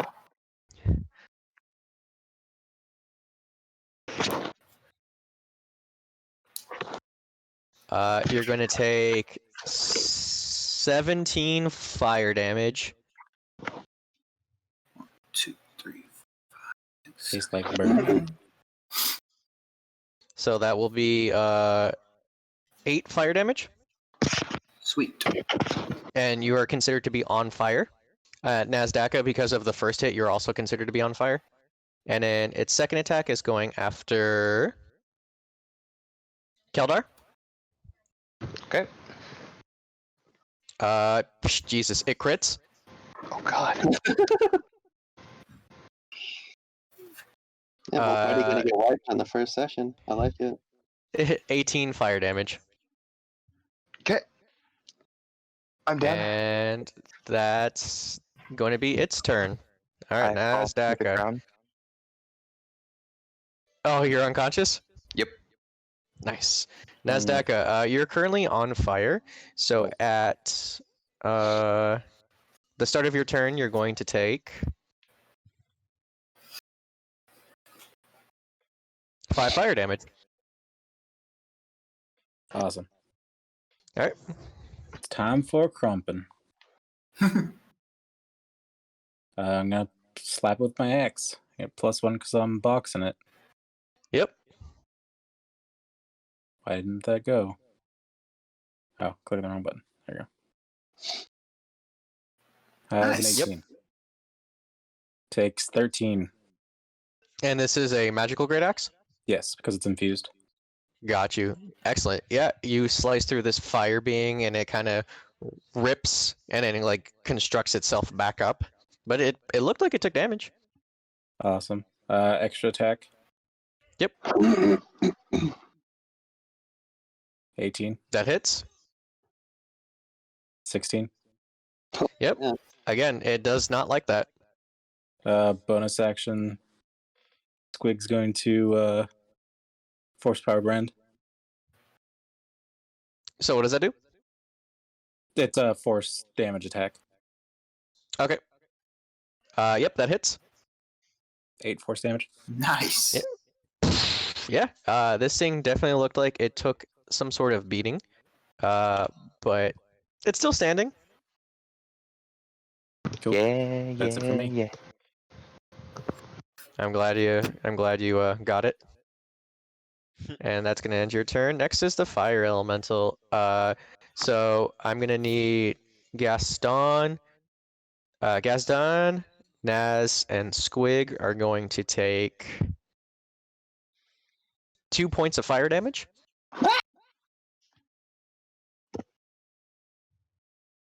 First attack is going into the Squig. Does a 8 hit your Squig? No. All right. Its next attack is going to attack you, Naz. Okay. Does a 10 hit you? No. All right. It just wails out in fury, and you just block it with your, the Squig doesn't seem to really mind. It has a thick metal exterior, and you just block it with your shield. So Flint, you've been hit by an attack, right? Yes. So I am on All right. fire. You are currently on fire, so you will take This girl is on fire. 9 points of fire damage. Reduce it to 4. This dwarf is on fire. As Nah, you are kissed by the creator, so therefore the burning sensation doesn't really affect you by that much. He Flint's just likes it.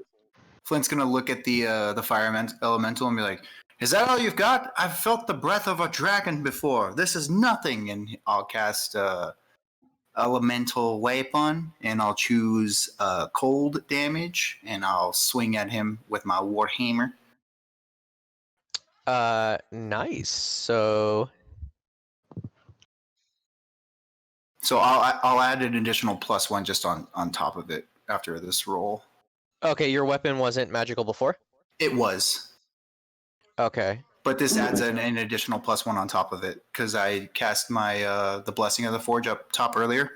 That was my daily one. I chose my weapon Right, instead of because armor. it says a non-magical entrance in the following.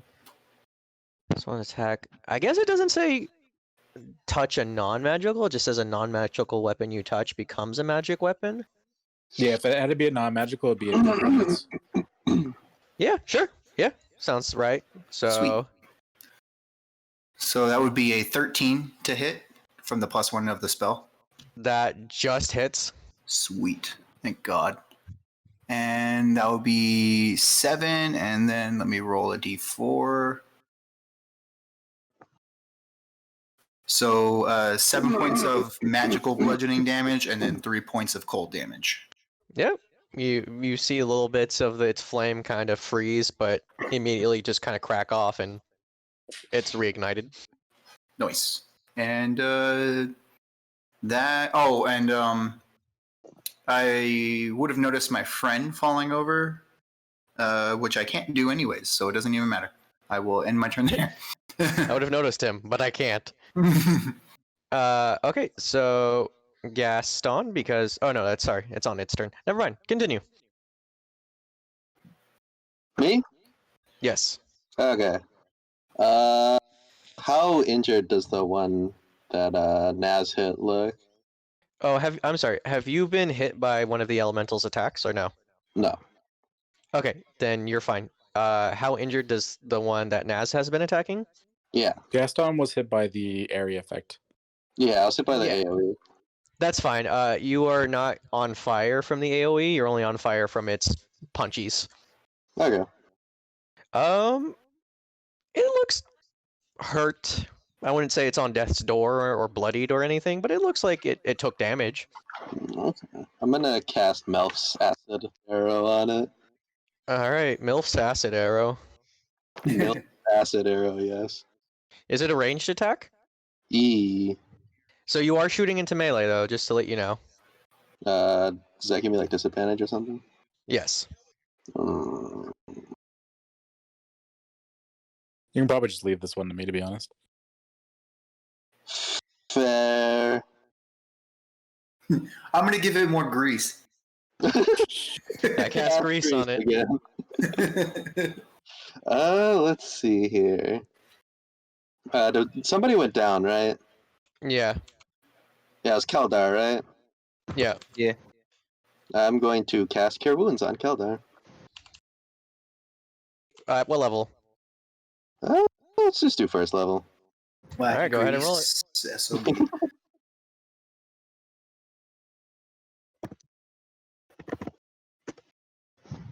So you regain 7.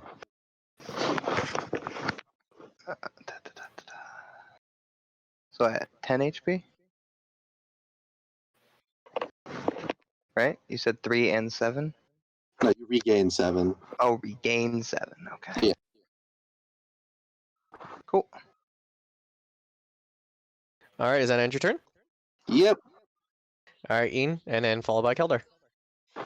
It's a. Oh god, it takes like. Does it take my full movement to get up and not provoke an attack of opportunity, or does it take full action? Or my full It's an whole round action to action? So- disengage. Yeah, it's half your movement to get out from prone, and then to disengage would be your action. No, I mean, because if I get up from prone while he's within 5 feet of me, doesn't he get an attack of opportunity? No, you're still in his threat radius. Oh. Then I'm gonna. So can I get up and disengage, and that be the only thing I do, right? You can get up, disengage, and then move the rest of your movement, whatever half your movement is. Okay, so I'm going to get up, disengage, move 5, and 10. That's what I'm going to do then. It's now on your turn. It is my turn. Isn't it No, my it's turn? Ian's turn first. Yeah, it's Ian, then Keldar. Oh, But that'll probably be what you do anyway. So Yeah. yeah.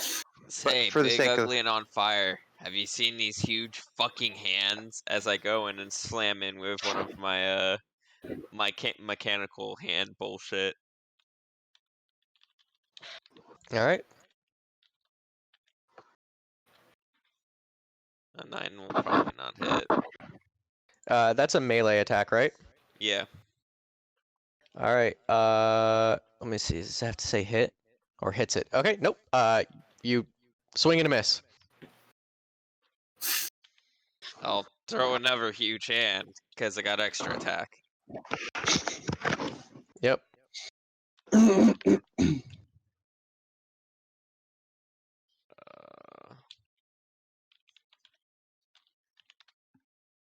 Does a 20 hit? It does. Go ahead and roll damage, and because you hit it, your gauntlets start to heat up from the impact, and you're gonna take.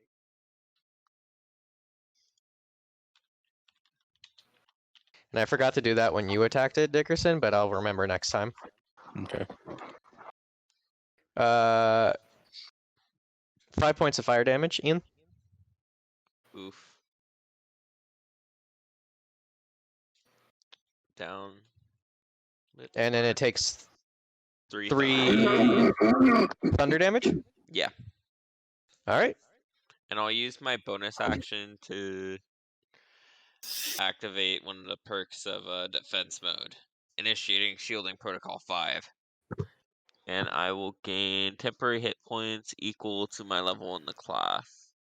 So that means I'm going to 7? gain 7 temporary hit points. All right, sounds And that'll be good. turn. Keldar. I'm gonna get up, disengage, and move 10 feet back. Sounds good. All right. The enhanced elemental's turn, so I need everyone within 5 feet of it. So you two is going to take 8 points of fire damage. 4 for you, Flint. Shit. Got it? And then it's going to attack you, Flint. It's going to womp on you. Does a Bring 20 it. hit you? Yes, hits. All right. So you're going to take 12 points of fire damage, reduced to 6. Okay. And for its second whomping, it's just going to go into you. Bring it. Upon seeing it go for a second attack, trigger Sentinel. Sure. Big, ugly, and on fire. I thought I said you're dealing with me. As I try to throw another huge hand. All right. I assume a 10 doesn't hit you, Flint, so go ahead and also roll your attack. Ian? Is a 22 hit? That hits, but because you hit it with a melee attack, you will take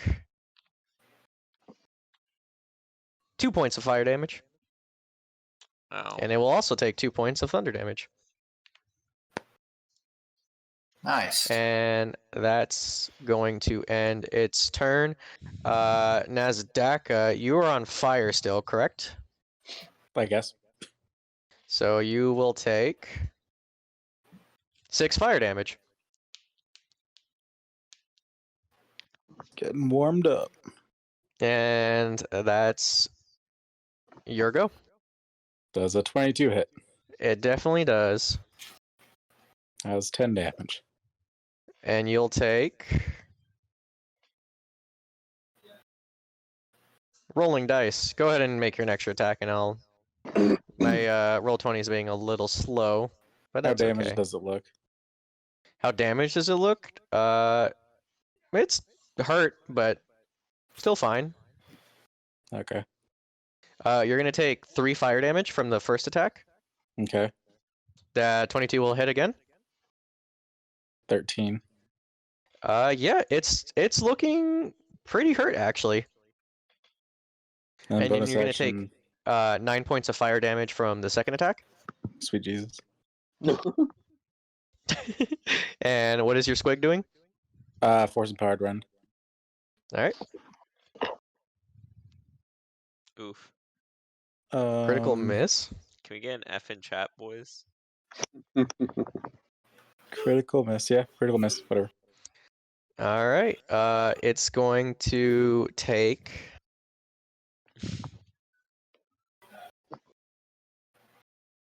As it goes in to attack it, it just kind of stands in its fire as like a gear kind of got loose and it didn't manage to get in there. It's going to take 5 points of fire damage.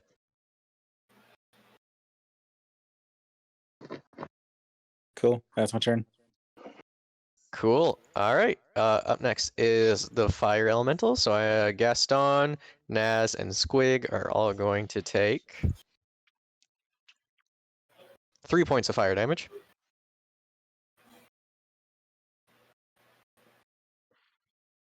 Gaston, it's going to attack you. Oh no! Bring it on! Does a 19 hit you? Yeah. 9 points of fire damage. Ow. And you are currently on fire. Naz, it's going to attack you. Does a 15 hit? It does. Any responses or no? No. Or no, I'll throw a shield. Okay, so you block it? Yeah, I'll block it. All right, as the elemental goes down to slam on you, you raise up a shield, and it looks like a bunch of like screaming goblins protecting you. Just gonna grab Gaston and throw him in front of me. No, Yeah. no. You're like And Gaston shield will as you do some grab magic to shield Gaston. himself. Unhand me, you fiend. All right, Sorry, force of Flint. habit. So at I'm the on start of your fire. turn, you're on fire, so you're going to take 1 point of fire damage, reduced to 1. Ow. And it Um, is your go. I will whip on him again with my cold magic warhammer, which will be just a 13 again with the additional That plus one. just barely makes it. Got him. So 8 magic bludgeoning and 2 cold. Then I And will. You'll take 2 points of fire damage. I've already reduced it for you. Oh, thank you. Okay. Mhm. And it is an action to put myself out, isn't it? Yes. Okay. Then I will.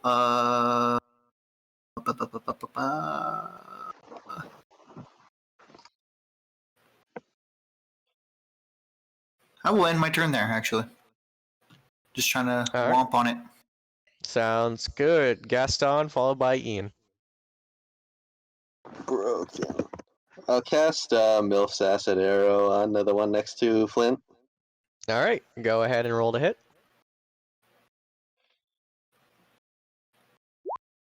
Does a 26 hit? It doesn't, but I'll let you roll damage anyway. Oh, fuck. 16 points of acid damage. Yeah, it takes that arrow and it's like, dang, I am a MILF's acid arrow. Oh, Burgers, you were hit, right? So you're on fire? Oh, yeah. All right, so Gaston, you're gonna take 10 points of fire damage. No, the fire, it burns! On the end of its next turn, it's going to take 2d4 poison damage. At the end of its turn? Yeah. You said poison or acid damage? Acid damage. Okay. Good to know. All right, Ian. All right. Big, ugly, and on fire. Let's try this one more time. You're fighting me, not these dipshits. Me. Capiche? Now enjoy some huge fucking hands. I love it. Does a 9 hit. It definitely doesn't. Got him. Sick. Extra attack. I'm just Let's kidding, get in man. there. I'm just kidding. Oh, I'm not kidding. I'm just bad at rolling dice. I'm real bad at rolling dice. Are you on fire, by the way, Ian, or no? No. Okay. Bonus action. Shield protocol. Gain some temporary hit points. Yeah, so it just replaces the temporary hit points that you have.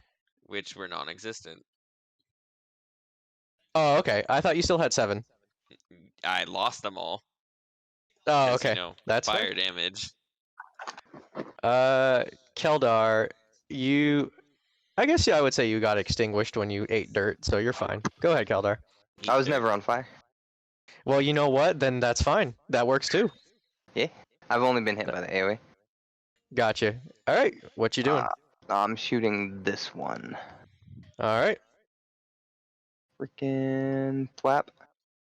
These are silver. Dude, nice. Yep. That hits. I guess I'm firing the melee, so that's disadvantage, right? No, it's when you actually. I'll fire while I'm in melee. I could have I'm sworn pretty that sure that's the rule. I know 3.5 there used to be shooting into melee combat ongoings used to be. Yeah, that doesn't happen anymore. Okay. Well, then that's gonna be 7 points of silver arrowed. Yeah, it's just while damage. you're in melee damage. Cool, and that procs Dread Umbusher. Huh. 17 to hit Yep. for another 5 points of silver arrowed piercing damage. Yep. And my extra attack, Thwapification, whiffs like a bitch. All right. As you unleash a fury of arrows, some of them hit the creature, and it looks like it did something, but overall, it's still standing. Yeah. That's me. All right. All right. So Ian and Flint are going to take 7 points of fire damage, Jesus. reduced to 3 for Flint, Thank you, sir. and it's going to whap into Flint. Crits. Bring it on. 23 fire damage, which would be Yikes. 11. Yeah. And its second Jesus. attack will miss completely. And it takes Nasdaq. takes 2d4 acid damage also. Okay, it will take 5 acid damage. Or actually, why don't you roll it? It's your spell. You should roll it. Takes 6 acid damage. There you There go. you Got him. go. All right, Nasdaq, you are on fire, right? Yes. You take rolling dice.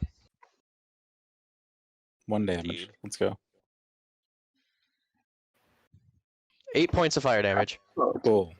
Relentless endurance. You're at 1? Yeah. All right, you're at 1. How badly injured does this thing look? It looks bloodied, if it had blood. Alright. Bonus action, Squiggy's gonna attack first. Sure. Dude, nice. 21. Does this count as a melee attack or no? It does. Okay, so he will take some fire damage. Yeah, that's fine. 10 force damage. Ooh, it's not liking this barrage. Squiggy takes 6 points of fire damage. Squiggy will accept 6 points of fire damage. And then it's your go. That's my go.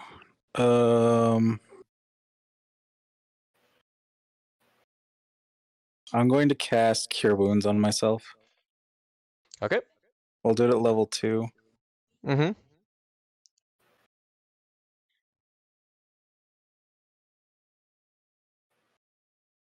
So I'll heal 8. Isn't it 11 because you have the higher cast? Yeah. So 11.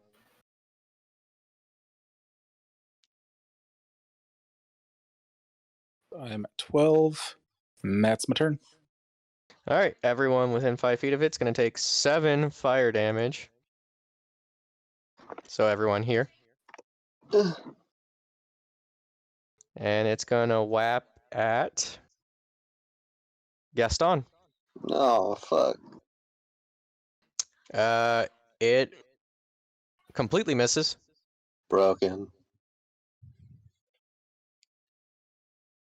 Yep, it just misses really hard, and that's going to end its turn. It don't want them. Nice. Flint, you take 10 points of fire damage, reduced to 5. Okay, we're gonna try to swing on this boy one more time.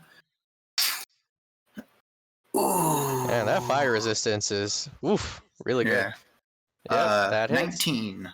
Sweet. 11 magic bludgeoning and an additional 1 cold damage. All right. And you're going to take 8 points of fire damage, reduced to 4. Okay, and then I will use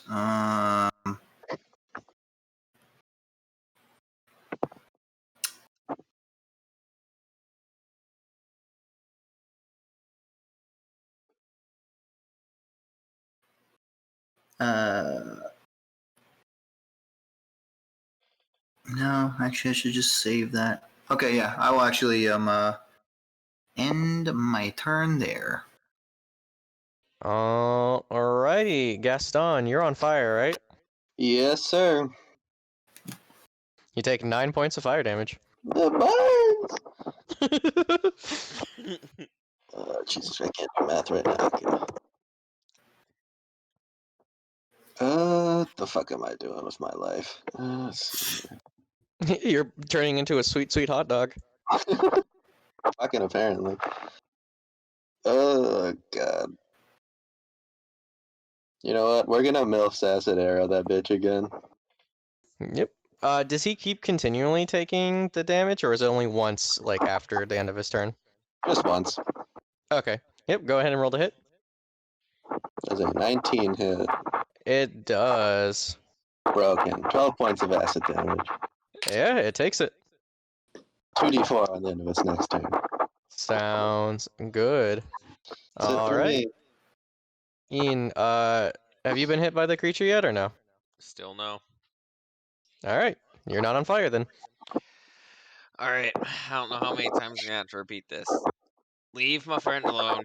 You're fighting me, dipshit, with the shitty flame body. Honestly, you're at best a Fantastic Four ripoff. Burgers, your mic is scratching a lot, by the way.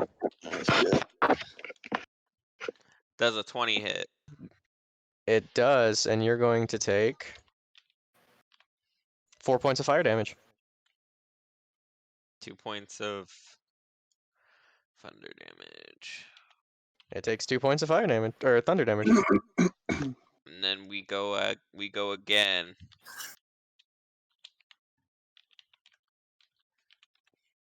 $22. That hits.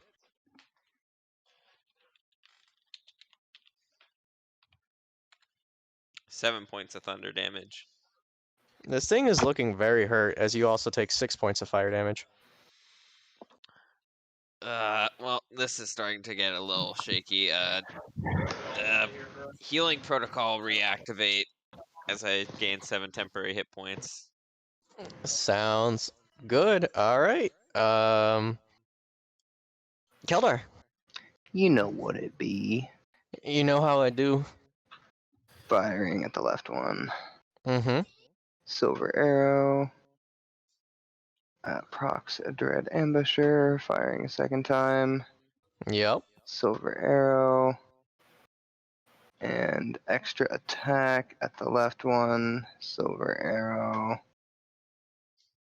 Lots of damage, so a total of 28 damage. You just hammer on the arrows, and this thing just snuffs out into a pile of smoke. Got Yeet. him. Oh, I hit all 3 that time. Alright, is that end your turn? Yes. Impressive Yeah, that's handiwork. I definitely might all I have to can work do. on your arm. Nasdaq, I'm still on fire. It might you're kill me. still on fire. 2 points of fire damage. Thank God. Alright, it is your go. Bonus action, squiggy punch. Did I accidentally delete 18. this one from the initiative order? When did this one go? It was after... This one's after me. Okay, I go like right before it. gotcha. Yeah, that sounds right. 6 points of force damage. Alright, Squiggy's gonna take...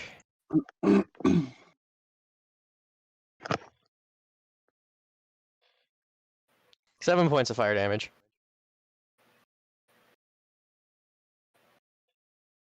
How fucked up is this guy looking? Pretty hurt. Pretty hurt, you say. Sadly, I think Do you I have a need to way keep getting of... how do you tokens. keep track of your familiar's HP? I have it as a resource on my data sheet. Okay, gotcha. Yeah, I'm gonna cure wounds level 2 again. Okay. Don't really feel like going down, especially when everybody else is still fine. 13. Alright, you heal 13 HP. You know, you could just, like, put yourself not on fire, but, you know. Yeah, but it can still punch me, and I want to kill it. Then I like fighting. Yeah, that's fair. Gaston, Squiggy, and Nasdaq are going to take 5 points of fire damage. Oh no. It's going to attack Squiggy. Does an 11 hit it? It is not.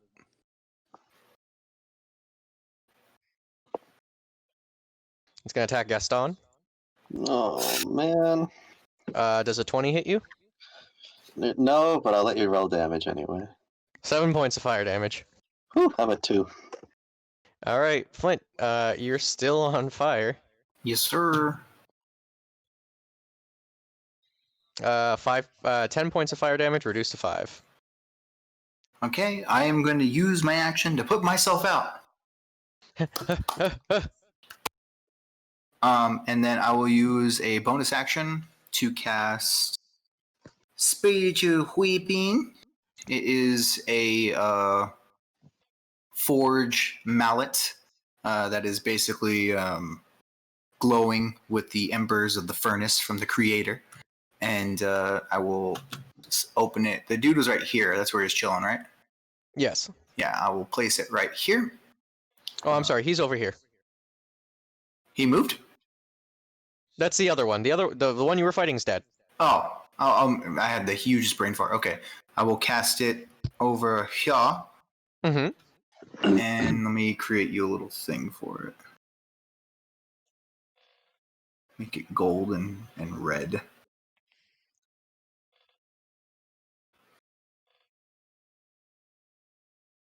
There you go. Go ahead Okay. and thwap it.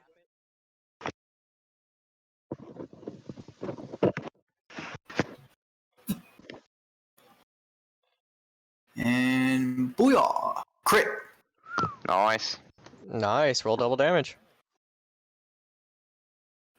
So that will be 8, 7, 15 points of force damage.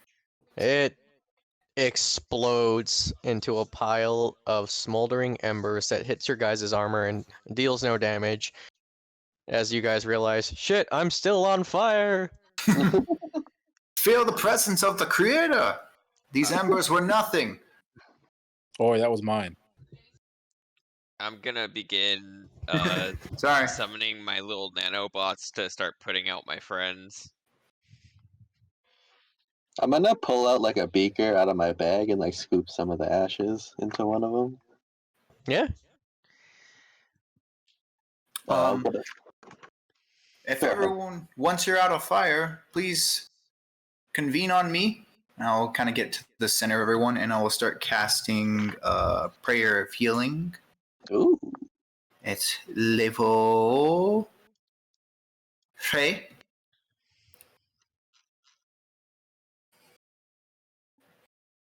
So 3d8 plus 2. Whenever Dylan gives me okay, I'll put that in. Yeah. Because it is going to be 14. 13 minutes of casting time since I'm casting at level 3. Yeah, you guys feel like you're pretty safe, so go ahead and have your spell resolve. I'm gonna go to the bathroom real quick as I While delete he's doing this, Nazdaka. I'm gonna cast Mending 10 times or 13 times on Squiggy. You don't have to cast it that many times. I'll help you out as I send my nanobots. Initiate repair protocol 1. I'll help you out. As you guys gang repair Squiggy. I'm gonna use the restroom real quick, so we'll be back in just a few minutes. Cool. I actually don't know if And it'll be everyone will Mending heal Squiggy. 17 points. Ooh. Very nice. That's a lot of health. That's some fine healing right there. Of course. I mean, I wouldn't be a Forge Cleric if I didn't heal my compatrons. That was fine. That was fine damage everyone was doing. Props all around. Unfortunately, I'm running rather low on my silver arrows and arrows in general, quite frankly. As I look into my silver quiver, there's like a couple arrows, and my other quiver only has like a few arrows. Well, hopefully we can get you some. I know the Numerics aren't very well known for their weapons makings, but if we are able to get to the Hassans, there are also some dwarf people too. They're well known for their arcane weaponry. Excellent. I'll have to get some funds, but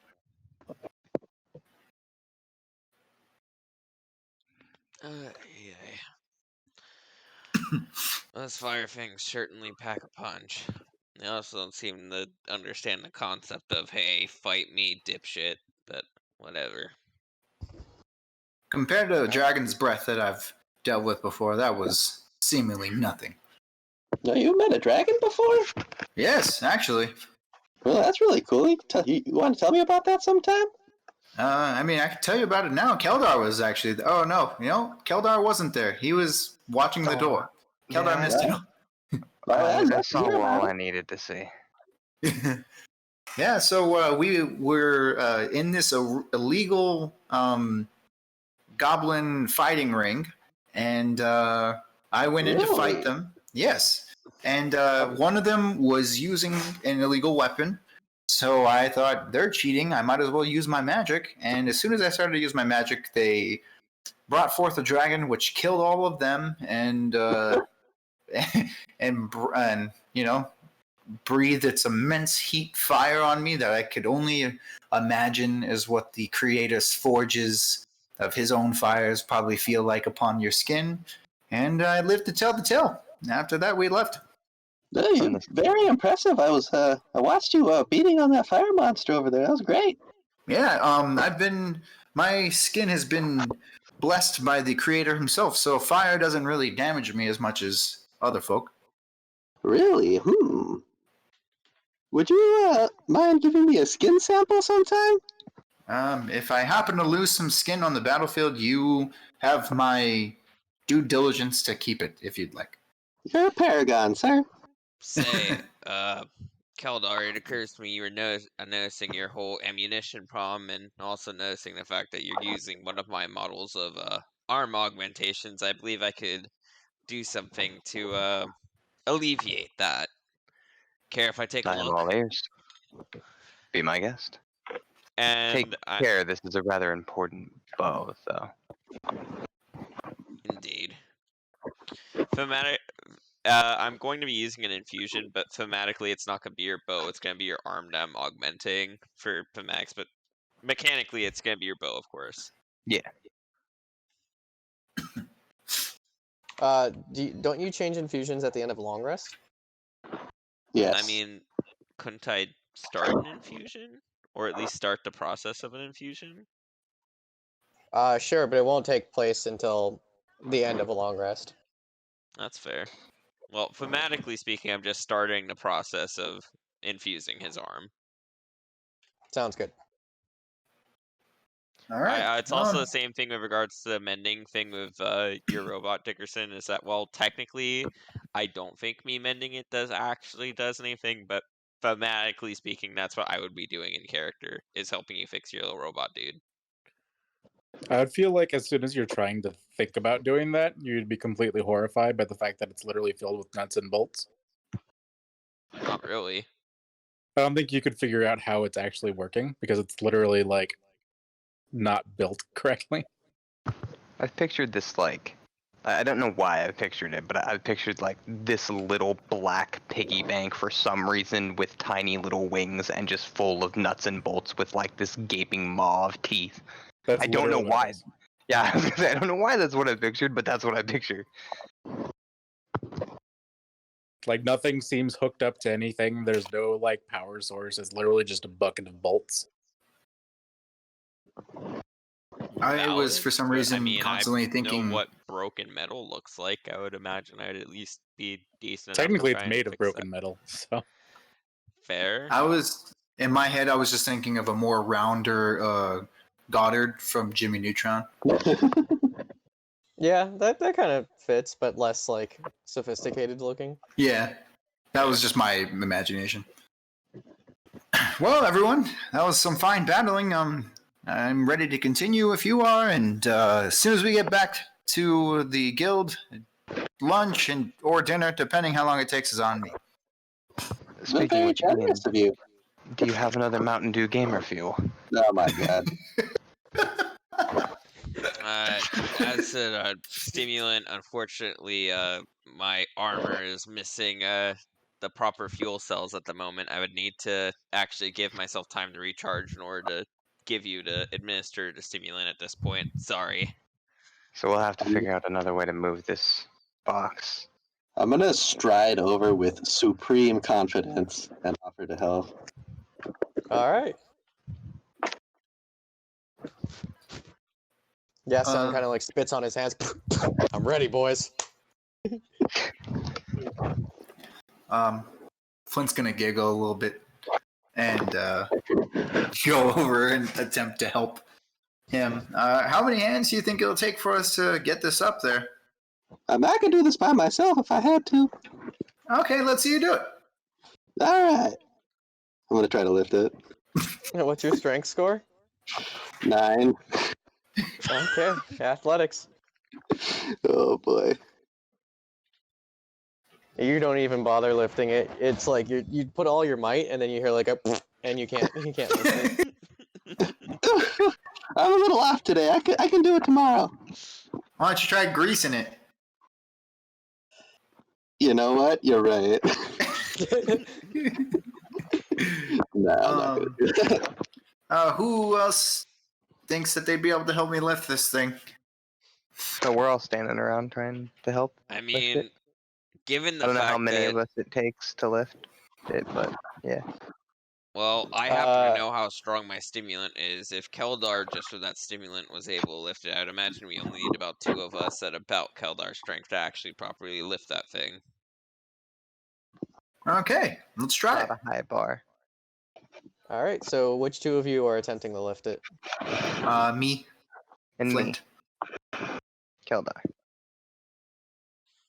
All right. Yeah, both of you together can lift it. It takes both of you to lift it, but you can lift it. Okay. All right, let's get this thing on over to the Clocketeers. To Winston. Indeed. All right. As you guys kind of waddle around forward. Naz, are you still keeping your? Yeah, Squiggy's still trapped, searching. All right. Go ahead and roll a perception check for Squiggy. Squiggy. Squiggy's awesome with perception.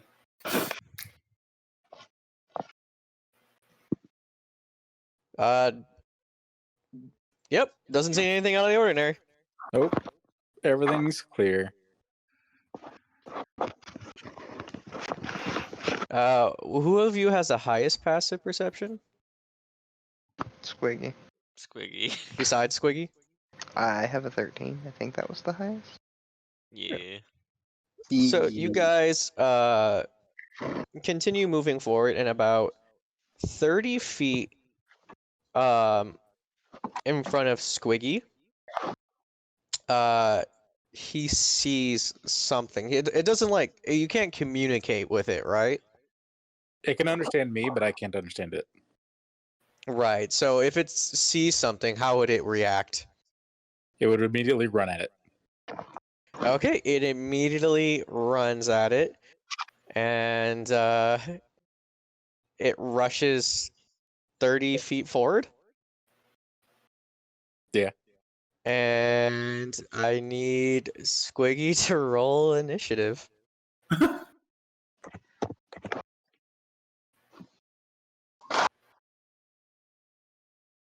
12. All right, give me 1 second.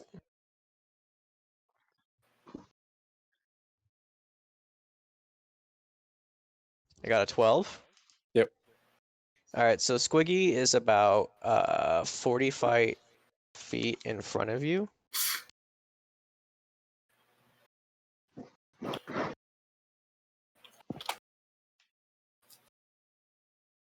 And sorry, 1 second. Do. Okay, there we go. Dun, dun, dun, dun, dun,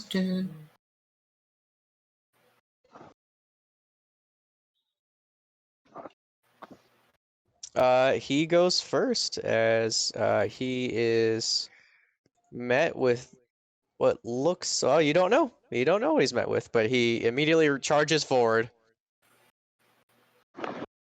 So it's Squiggy's turn, Yep. which means it's my turn. Can it act on its own? Technically. Yeah. So it is your turn, but only Squiggy can act technically. Can I not just like move forward like I normally would? I wouldn't exactly stop in my tracks when he ran off. Okay. So Like, I'll just casually move forward my whatever 30 feet, and then do nothing.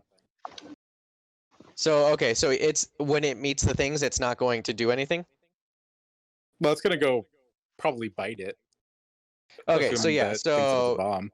yeah, just worry about your squig right now because it got into combat. So if you're saying like, I'm just gonna keep moving so I can eventually get to the combat scenario and nothing happens, that's not gonna happen. So like, What I'm saying is, like, obviously, if I see my squid go run off to go at something, I wouldn't exactly just stop moving. You know? okay, so then all of you roll for initiative.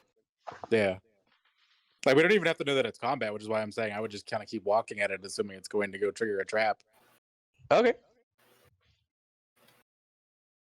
I wouldn't be like, yeah, let's go sprint and spells and do all this bullshit. Unless if I saw it explode, then maybe. Gotcha. So yeah, we will just roll for initiative.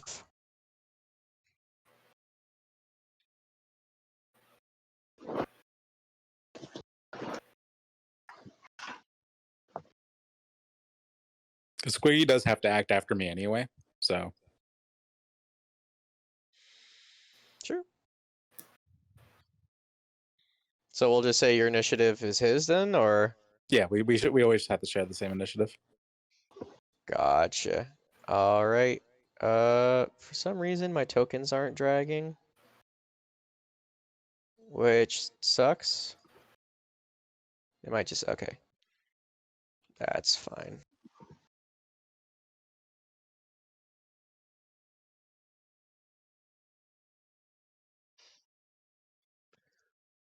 Oh boy.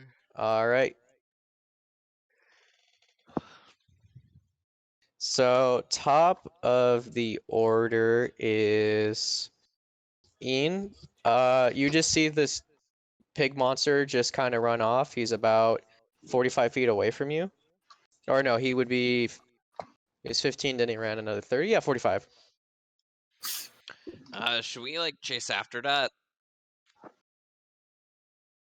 Yes. I will start darting forward, dashing, if you will, after it. All right, go ahead and dash. New. I can only get like I can go 50 feet. Me getting all up close. What happens? You notice this creatures kind of surrounding this little pig monster. And it's Gaston's turn. Wait, what the hell is going on? Jesus. There's so many things out. So what are these two things between Ian and Greek? What is this fucking name? But there are Squiggy. monsters far away from us. We know nothing about them. Fair. Enjoy starting a fight not in melee range. And boy, do I wish that I had dynamite strapped to Squiggy. Hey, man. It's your fault for being broke. Yeah. Are these squares 5 feet or 10 feet? 5 feet. Broken. I can probably see what Squiggy's in combat with, no? Do you have 120 feet dark vision? Yes. Then probably.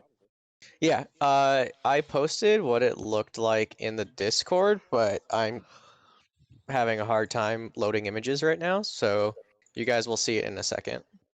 Yeah, I was saying, Uh, like, could I say that, hey, Squiggy's fighting, blah, blah, blah, blah. Yeah. You could say something is engaging it, though you have no idea what the fuck that is.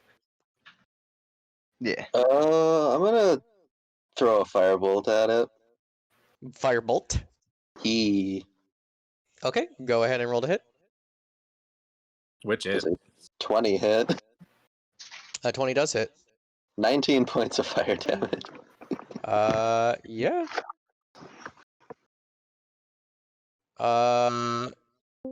It takes it. That did not like that. That Broken. also multiplied. There was meant to be two, Oh, but no. like again, I'm having trouble. What about the weird, creepy walkie dudes? Are those supposed to not be there? Walkie dudes? Which ones?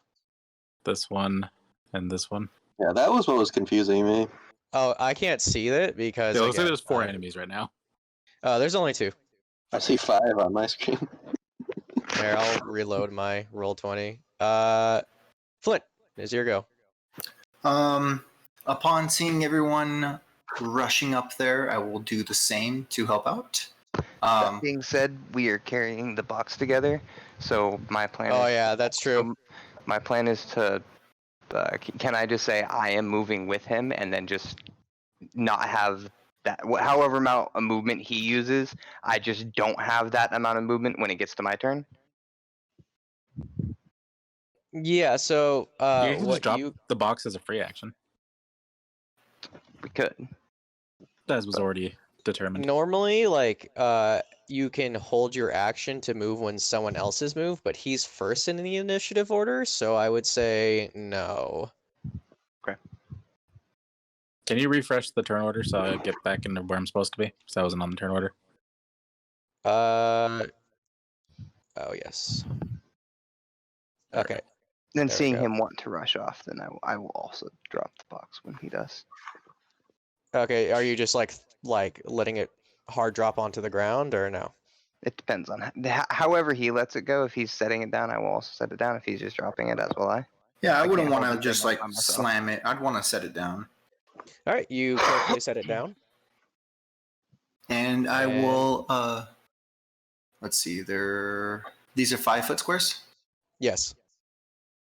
1 10, Here's what it looks 15, like. 20, 25. Oh, I'll move 25 cool. feet upright her. All right. 15, 20, 25. Yeah.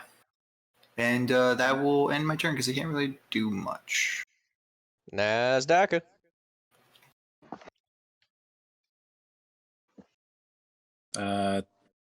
I'll go ahead and move up.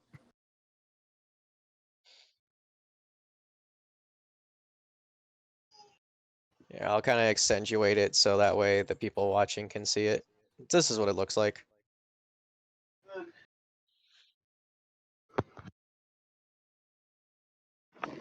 Bonus action bite. One of them. All right.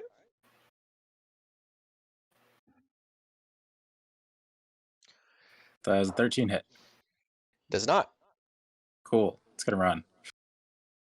All right. It's going Get to your trigger attacks. attacks of opportunity on these creatures. It's going to slam into it. Both of them are. So the first slam, con on and jam, and get into Oh. the slam. 17 hit it. It does. So it's going to take from the first one's attack. It's going to take 13 or 14 points of bludgeoning damage, and then 14 points of fire damage. Cool. And then it's the other one slam. 19 to hit. That does hit. It's going to take 16 points of bludgeoning damage. Jesus Christ. Well, And Squiggy's dead. 13 points of fire damage as it just goes. Stop it, he's already dead. Eviscerating the squig. Well then. All right. Keldar. That sucks. I am going to shoot this one. Yes, there is one injured, so I assume you're going for the injured one. Yeah, is it this one? Or is it Sure. the other? Okay. Doesn't matter. There's an injured one. Yes. I am. These are normal arrows. Okay. Yep, definitely hits. 8 piercing. Yep. Procs, Lay Dread Ambusher. For 16 piercing damage. Does your Dread Ambusher damage count as like normal? It's weapon damage. It's weapon damage? Okay. That's why I said 16 piercing. Gotcha. And Oh, I'm sorry. It should. Well, we'll resolve it later. Because they got a 10, and I think their initiative got. Because I changed the tokens. That's why. But Okay. it should still be fine. Go ahead. Continue with your turn. Right. That's just my last attack. Mhm. And for 5 piercing. All right. So yeah, we'll mark it down for that right now. But we'll mark this one as the going to be injured one. But for now, it's going to 5, 10, 15, 20, 20. Okay, perfect. One of them is going to extend its arm, and you see like sort of like its muscles look like it's made out of lightning, and it looks like its lightning arcs out of its body and it strikes down on Ian. So it's going to make a ranged spell attack. I assume a 9 doesn't hit. It does not. One target did damage, and I don't think it jumps.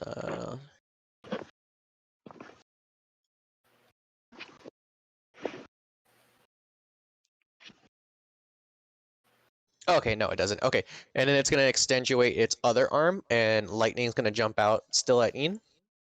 Sure. I assume a 14 doesn't hit. Nope.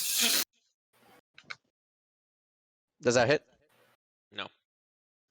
All right, and the second one's going to move its feet. It can fly, Oh god. and it's gonna fly towards you guys. It's gonna make a slam attack at Ian. Does a 14 hit? Nope. I assume that doesn't. And then Nazdaka, it's gonna make a slam attack. 16 hit. I'll shield. All right, as the thing bears down its weight, I grab Ian and put him in the way. there you go. That's gonna end their turns. Keldar, you unloaded your arrows into this one. It's looking pretty hurt, but still around. Mm-hmm. And it's Ian's turn. Alright, electronic failure of an invention. Can you get away from my people? You can fight me, I don't care, but like leave them be as I Flank 'em. go Han's huge hands mode. Flank him. Does a 17 hit? It does.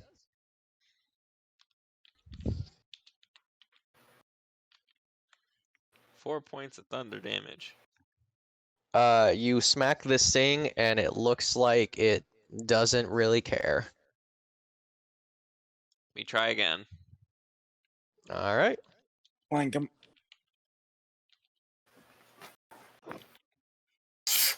Does a crit Ooh. hit? It doesn't, but why don't you roll dice for the folks at home? Okay, cool. 4 thunder damage. It looks like, though you thought it would do impressive amounts of damage, almost critical's amount of damage, it doesn't. Does that end your turn? You suck. That's All right, Gaston. Firebolt. I'll hit the one that's closer this time. All right, roll the hit. Does a 15 hit? You hit it in its stomach, but unfortunately, it's made of lightning, so it just passes through. Rip. Bonus action. I'll cast. What the fuck is this spell called? Healing word on Naz. All right. What do you say that heals him? What is the word? Bird is the word. What is the word?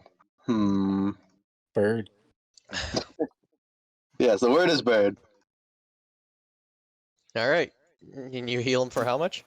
1d4 plus my spellcasting modifier. So he regains 6 health. All right, you regain 6 HP. You're an alchemist, right? Doesn't it do more than that? Is it? Is it for healing too? It's I like think it is. Yeah. poison, acid, and healing. I thought it does more. I think Well, I you're mean, right. healing word is usually 1d4 plus your modifier, and he rolled a 1, so that's why he only healed 6, unless he's upcasting it. Well, I know, Well, but I think that alchemists Yeah, also get an alchemists have additional a bonus to separate. Yeah, they have a separate feat that lets me add my int modifier to all my acid, fire, necrotic, poison, or healing rolls. Okay, so let me look up. So does it add double your Yeah, because healing word is spellcasting? 1d4 plus my spellcasting modifier, and then this adds my int to that again For what ability? for Alchemical healing savant. word. Alchemical Savant. When you Yeah. cast a spell using your Aquan supply as a spell focus, you gain a bonus to one of the spell rolls, or restores or hit or do damage, or kind of that's equal to your intelligence mod. Okay, wow, that's really strong. So you add Yeah. always 10 to your roll. Yep. Yeah, alchemists are pretty solid. So yeah, he regains 11. The real title of this Wow. stream should be Dylan learns that Artificer as a class Alchemists is are broken. busted. Yeah, artificers are pretty good. Except for whatever it is that Brian's playing.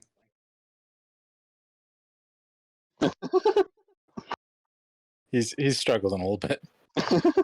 Oh, he All just right, yeah, punched me. that was really impressive. Wow, Flint. Okay, upon seeing all of the damage and stuff going on, how wide is this hallway, Dylan? Is it from here to here? No, it's only like 10 feet wide. I'm just making the tokens bigger so people can see them. Oh, okay. So are these tokens then, what space occupying is it? At the bottom left it's occupying then? And it only is occupying 5 feet? Yes, correct. Okay. Then I'm going to want to separate them. I'm going to cast... you know what? I should probably hold on to it just in case. Never mind. I'm going to do something else. I will cast...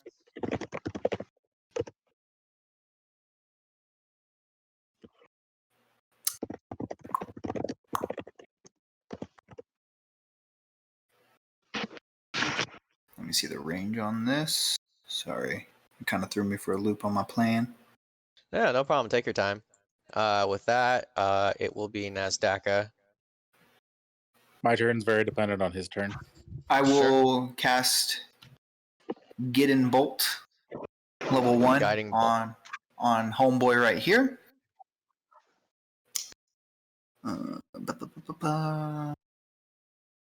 Spell attack.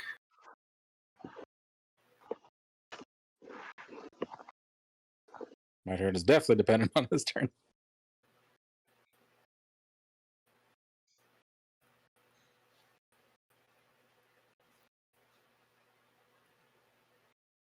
That will be a dirty 20 to hit. Yeah, sorry. Which one are you attacking again? The one right there? Okay, yep. Yeah, Yep, closest. definitely hits. Okay, so that will be 4d6 radiant.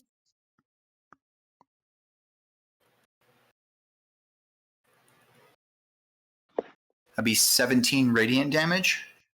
And next person attacking him gets advantage on the attack since he is now glowing. Yes. How did I actually? I was able to put a marker. There we go. Sweet. No, sure. Bunch of markers. All right, cool. And you said 17 points? Yes, sir. All right. It still standing, but it did not like that hit. All right. That goes your turn, Nazdaka. Flank. Yep. I'm going whack it with advantage. +1. And advantage from the guiding bolt. You're right. So plus advantage +1. Yep, that hits. 8 slashing damage. Yep, and that's a magical weapon.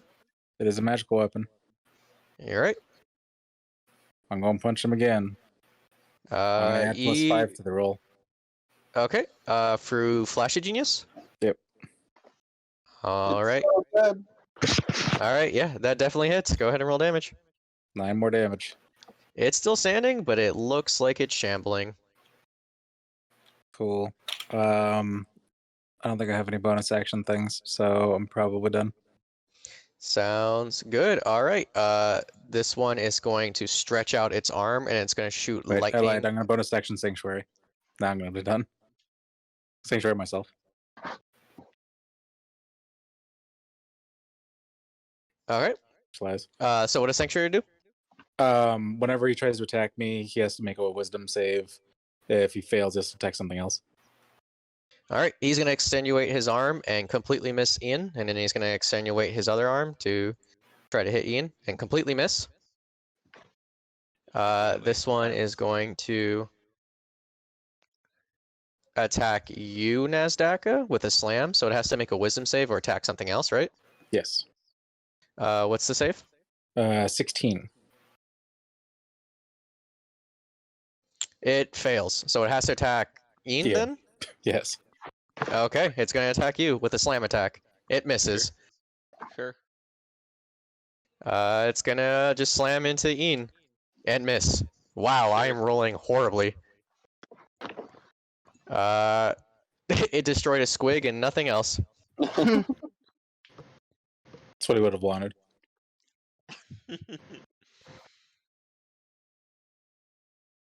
And that is going to end its turn. Keldar. I'm gonna shoot this one again.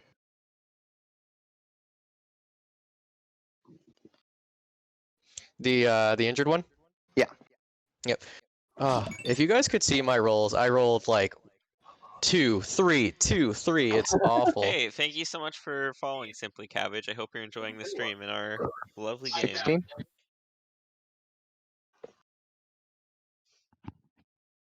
So as you loose another arrow, this is a non-magical arrow, correct? Yeah, correct. Does it hit? I can't remember. It's fucking AC. I cannot see the roll right now. I think roll 20 has been 16? also okay. 16 does hit right on the money. Yeet. So 6 piercing, and something I have found out and wouldn't have changed too much, but would have changed a little bit last combat is Dread Ambusher is only on my first turn each combat, not each round. Okay, good to know. Thank you. Yeet. So that does not proc Dread Ambusher, but I am able to still shoot my second attack. Which Yes, is a sir. crit. Go ahead and roll damage. Nice, dude. Okay, so are we doubling the damage or are we doing normal roll 20 crit? Because normal roll 20 automatically rolls your extra damage dice when you crit. So I don't know if we're adding that together and then doubling it, or if we're just doubling our initial roll, or if we're just doing, because it's So been different every time I've you read it. double for crits. You double all dice. Okay. So Roll twice. you It'll double normally your first roll. So okay, so if I'm So it'll be 10 doubling the damage. damage, yeah, so it would be 10 damage, ignoring the 6 on the right, because that added the damage die. Yeah. Because no, the that's way correct. normal. It's 11. Oh, okay. Yeah, because you. So you rolled 8 plus 3, 11. Yeah, I had been seeing in some instances the number just being doubled, etc. And so on. No, yeah, you just double the dice pool. That's why rogues love it when they crit, because it doubles the dice pool. So like sneak attack gets doubled. It's crazy. All right, so that will be 11 piercing, and I mean, as you hope it's before. 11 piercing. yeah, I was gonna say, and as I said before, neither of these are magical. Yes, sir. As yeah, you kind of hit it, and it kind of chips off the sort of bronze plating it's wearing to make up sort of the humanoid-looking shape of it. Doesn't really seem to notice. It's more. I mean, it would be frustrated from all the misses it's having if it had emotions, but you know, that's just me. Well, then that will be me. Alrighty. And now it is in as this thing is It's been hammering at you, but not at you. More like just your armor. Say, you ever gonna manage to actually hit anything? Cause you're pretty pathetic right now. As I take the dodge action and make Dylan's life It's like, even can't touch worse. this. Time to complete the hard block. All right. As you are being a slippery boy, Gaston. Ooh. Okay, I'm gonna Man, like artificers are such a cool class. What do you think? The party is full of like 3 or 4 of them. That's so fair. Alright, I'm gonna cast Tasha's Caustic Brew, like, Ooh, is that a new spell? way. I think so, yeah. New to Tasha's Alright, Cauldron. so I need both of these boys to roll me a deck save. So it hits. It can hit both of them, or what's the? It goes in a line, so it'll Yeah, be like this. It's 30 feet long and 5 feet wide. Okay, perfect. Okay, what's the spell save DC? 16. One of them dodges out the motherfucking way, and the other one does too. Wow, lame. You suck. I fucking guess, man. Is it a save or suck, or do they take half damage?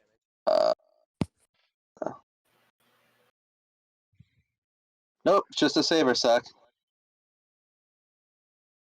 Yeah, I guess that's it for me. All right. Flint. We will throw another get and bolt at him, and I'm just saying words terribly just because. Keep giving me that sweet, sweet advantage. I'm trying, Big Pappy. I'm a trying. Okay.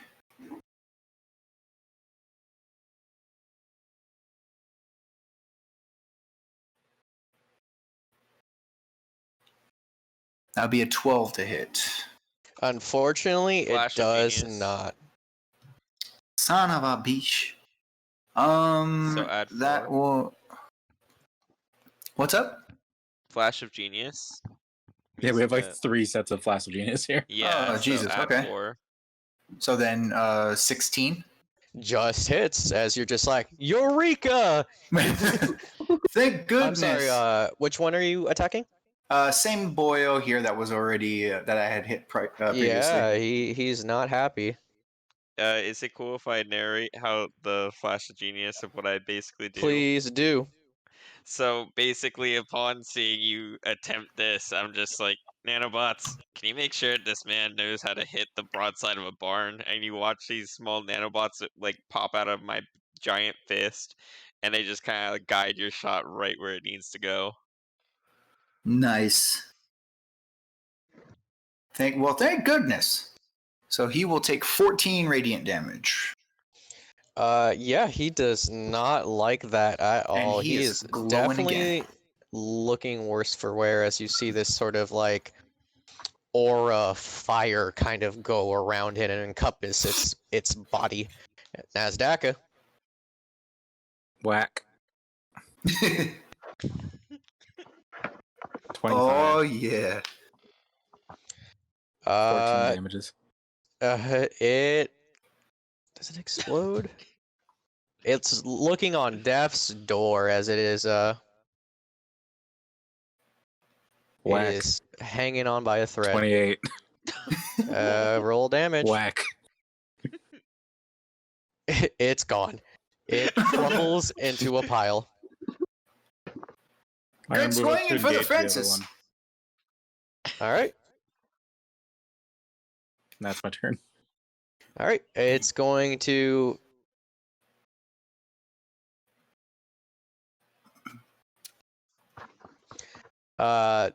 attack you. It's going to make a slam save. attack into you. Wisdom save. All right. What's the spell saves DC? 16. So it succeeds. Wow. Okay. Is it per attack or just when it Yes, takes the per attack attack. action? It's per attack. F. Can you double check the wording on that for me, please? Yeah. Dylan's struggling to find a way to beat Team Artificer. I mean, it's fine if it's per attack.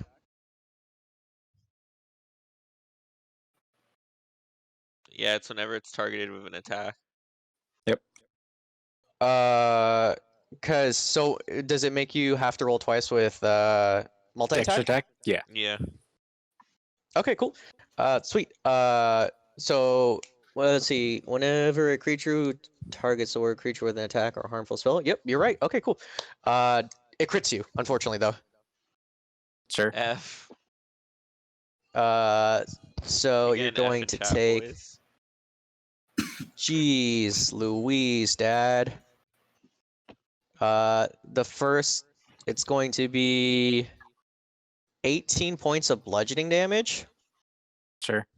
And holy Tina. This thing packs a wallop. 20 points of fire damage. Sure. I got exact seized. He is unimpressed. So, you're at 0? Yeah, I'm unconscious. Okay. It's then going to use its second attack to shoot a beam. 1, 2, 3, 4, 5 at Ian. Disadvantage. Perish. It has disadvantage? Yeah, remember I Dodge. dodged. The Doge Ah. action. The Doge action. 18? Does not hit. Okay. As they are, you literally dodge the arc lightning. Neat. This man can move the speed of Wait, light. What if can it's he equal, not do? does it hit? I'm so sorry. I just realized I'm dumb. Equal hits, What was right? that? Equal Yes. to AC hits, right? Alright, never mind. It does Correct. hit. Okay, so you're like, I got this, and you dodge directly into it. Sick. So you're going to take. Oh my gosh, that's a lot of damage. Goddamn Okay. Dylan and his overpowered homebrew monsters. This is not a homebrew monster, actually. Okay. Yeah, no, but I think it fits really appropriately. So Brian, you're I gonna like it. take 28 points of lightning damage, and then I need Flint to make me a dexterity saving throw. I'm great at that. See? As you take, you're just like, I can take him. Hit me, Johnny. Hit me. 17 points of lightning damage. Oh, Jesus. You do notice though, as this thing charges up, it like kind of blows back, and you see smoke coming from it.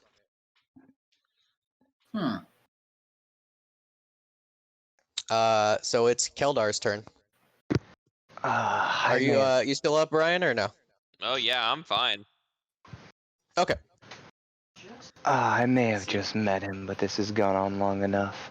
My eyes are gonna glow black and gold, and I'm gonna cast a hunter's mark on him, on the injured dude, obviously. And I'm gonna pull out a silver arrow and thwap numero 1 Nice. for 8 piercing damage, and thwap number 2. Jesus, dude. Don't forget to add your hunter's mark too.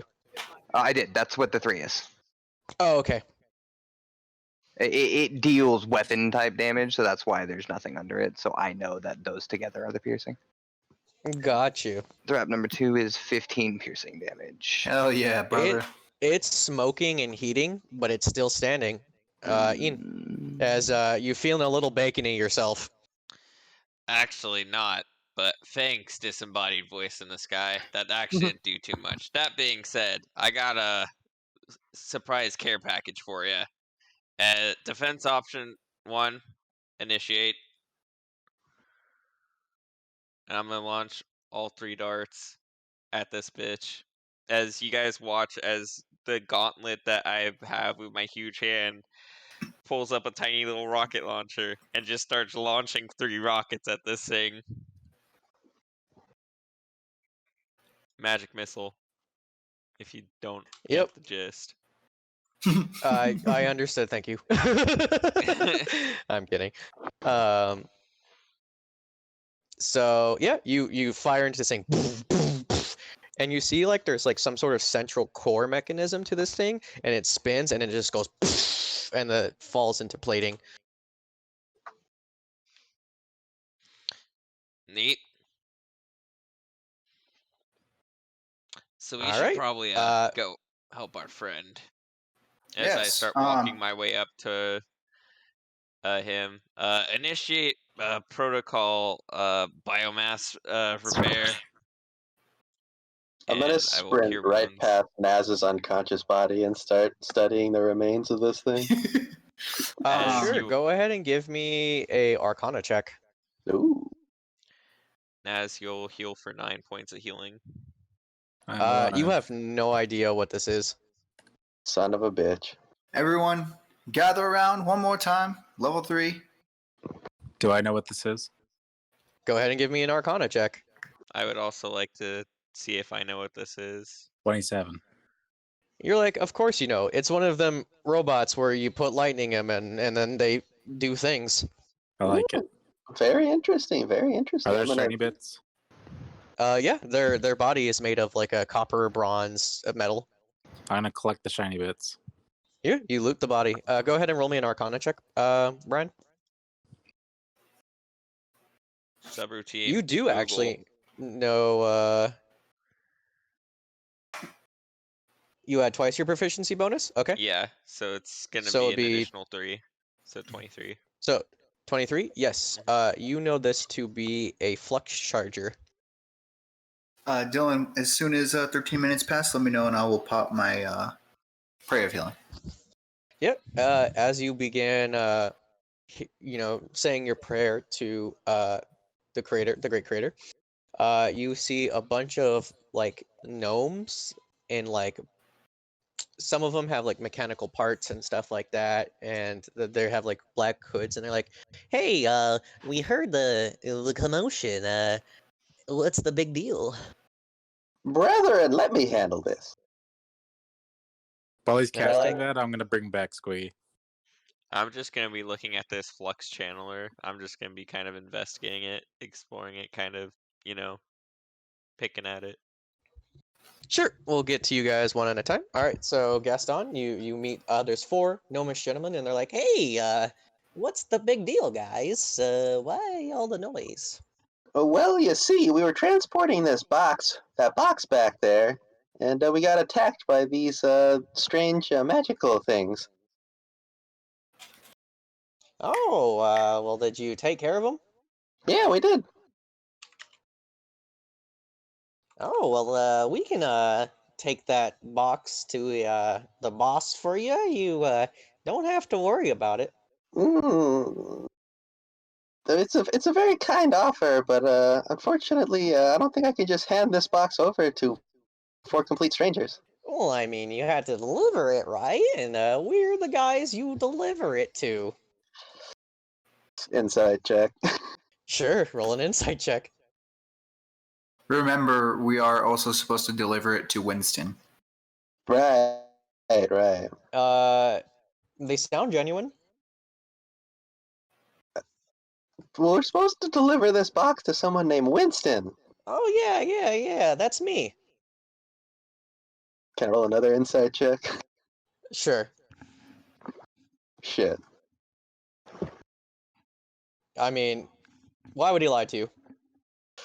Yeah, you're right. Hey guys, we got these 4 guys here. One of them says he's Winston. One of them, like, waves. Yeah, that's Winston. A different one than said that he was Winston. I mean, you don't know. It's true. Yeah, I'm saying this to the party. They're all Winston. I'm still going to keep casting my prayer of healing. So,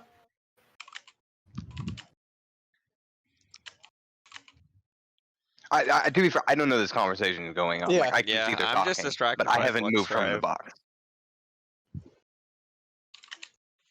So yeah, while you're praying, Ian, yeah, this is remarkable craftsmanship.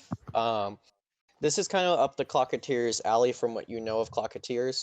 They are basically the mad scientist of Istival. They create like, golems, explosions, rocket shoe rockets, like anything and everything that doesn't really have to do with medicine, arms, the government, stuff like that. They're basically like the free thinkers of society, and this kind of sounds up their alley, like a lightning golem that may or may not be working correctly. Definitely gnomish technology, for sure. I'm just gonna put this in my bag. So yeah, you see the four dudes kind of roll up, and they're kind of rolling up to the giant crate, and they're like, "Hey, fella, why don't My you bow is take a load fucking off?" drawn. Whoa, what's the hostility? I'm here to pick up my package. This is Flint's charge, and you will take it from my cold dead hands, or when Flint gives me permission to give it to you. Oh, I don't know who Flint is, but geez, That is your problem.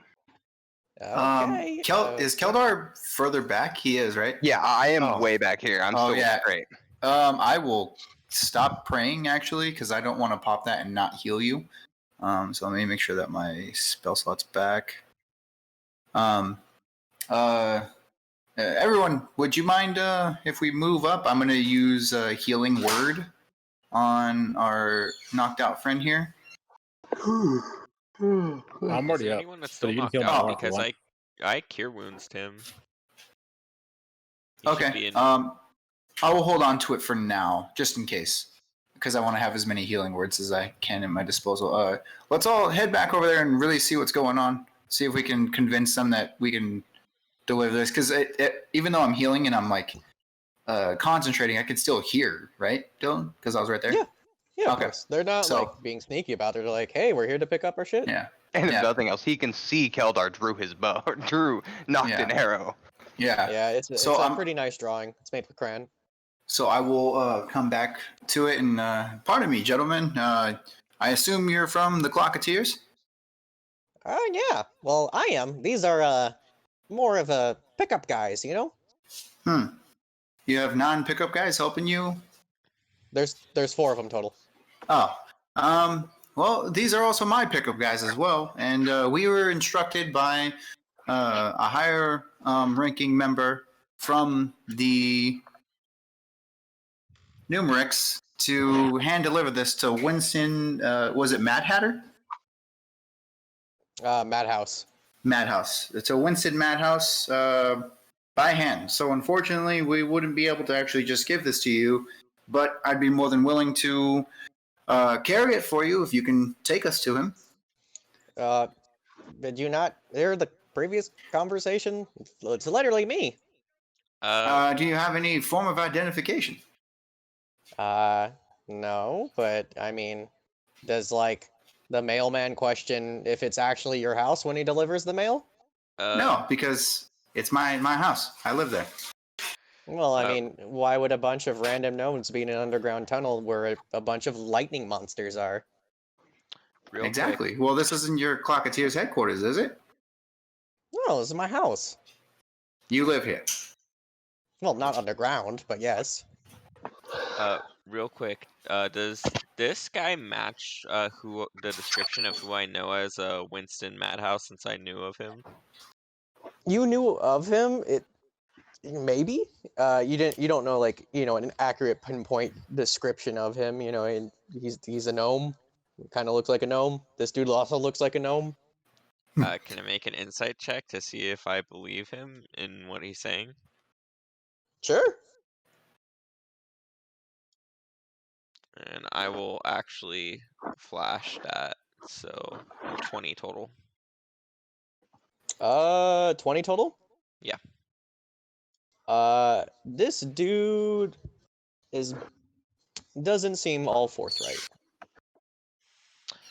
Say, look, I'm not exactly a clocketeer myself. However, that being said, I'm a man that enjoys you don't look like it. invention.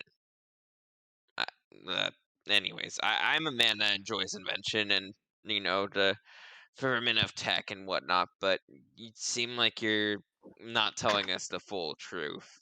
I'm not the best at reading these kind of things, but I would say that I can tell when someone's trying to pull a fast one on me. Pull a fast one over you? That's silly. I mean, what do you think? I just wait here for packages and then like lie to people and steal them? That's hilarious. Some people do that. Well, those people are weird because that ain't me, or else my name isn't Winston. What's your last name? What's your last name? You know. Yeah, Dude, I I think know. just off the basis of that, we're not going to give you the package. Can you take us to the Clocketeer headquarters, though, sir? And hopefully we can put in a good word for you, and we won't mention this type of treason against one of your fellow Clocketeers. Yeah, I can lead you right to there. No problem. I don't trust this guy to I lead don't us trust anywhere. this one bit. In subroutine bypass code name, Zap. The 16 hit this little fuck. Yeah. Well, Take it's 7 definitely lightning fine, I as you like guys it. watch little tasers come out from my huge hand and just plunge into him, and electricity Oh, flows yeah? through the wire. Yeah, you just hear him zapping. He's like, "Hey, what the fuck, man?" Hey, your voice changed a little bit there. I mean, it happens. So fuck. Having a stroke. Yeah, you ain't worth my time anyway, and they all leave.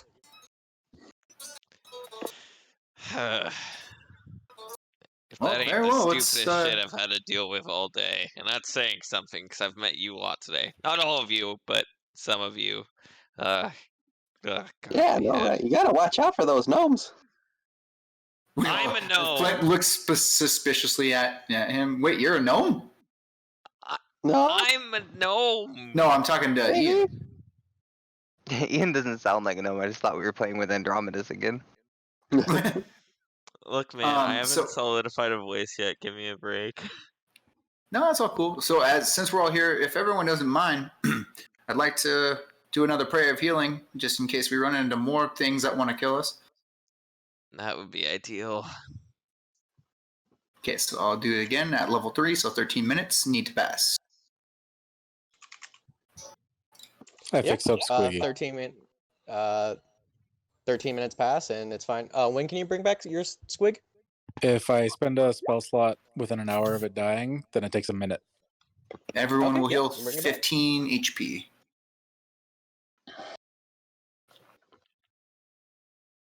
I'm not rolling too hot on those, but better than nothing.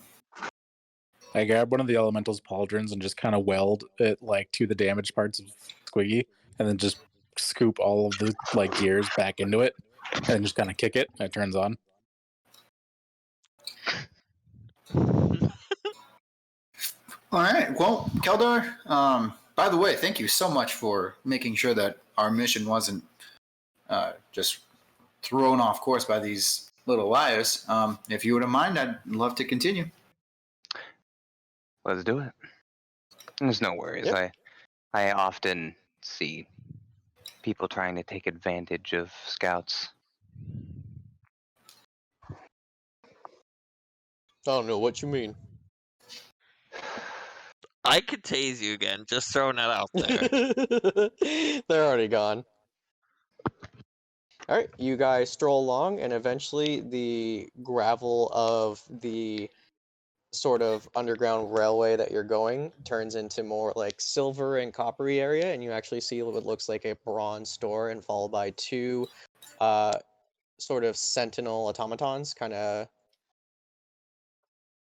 I will go up to them with my good buddy Keldar, and we will show them the box, and I will tell the automatons, we're here to deliver this to Winston Madhouse from the Numerix.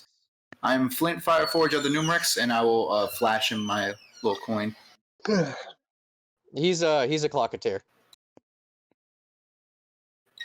Yeah, but I was just showing him only my Okay. credential, so he understands that I am from another organization delivering to him, so he knows that I'm legit. All right. one of them stands in attention and kind of blocks the door while the other one goes in. And then the door opens and the man or the automaton leaves. So the door's open and nothing's blocking your way. Okay. All right, boys. Let's head on in and get this done. So we'll Indeed. walk in. Yeah, as you walk in, you see what looks like a giant sort of mansion almost. There's all sorts of like gizmos and gears on the wall. You can see sorts of like animatronic birds. It is like a fantasy dream in here. It's very vivid. And then I guess perception check to see if I can try to find anyone noteworthy to put us in the right direction. I'm pretty sure Dylan disconnected. Yeah. Right.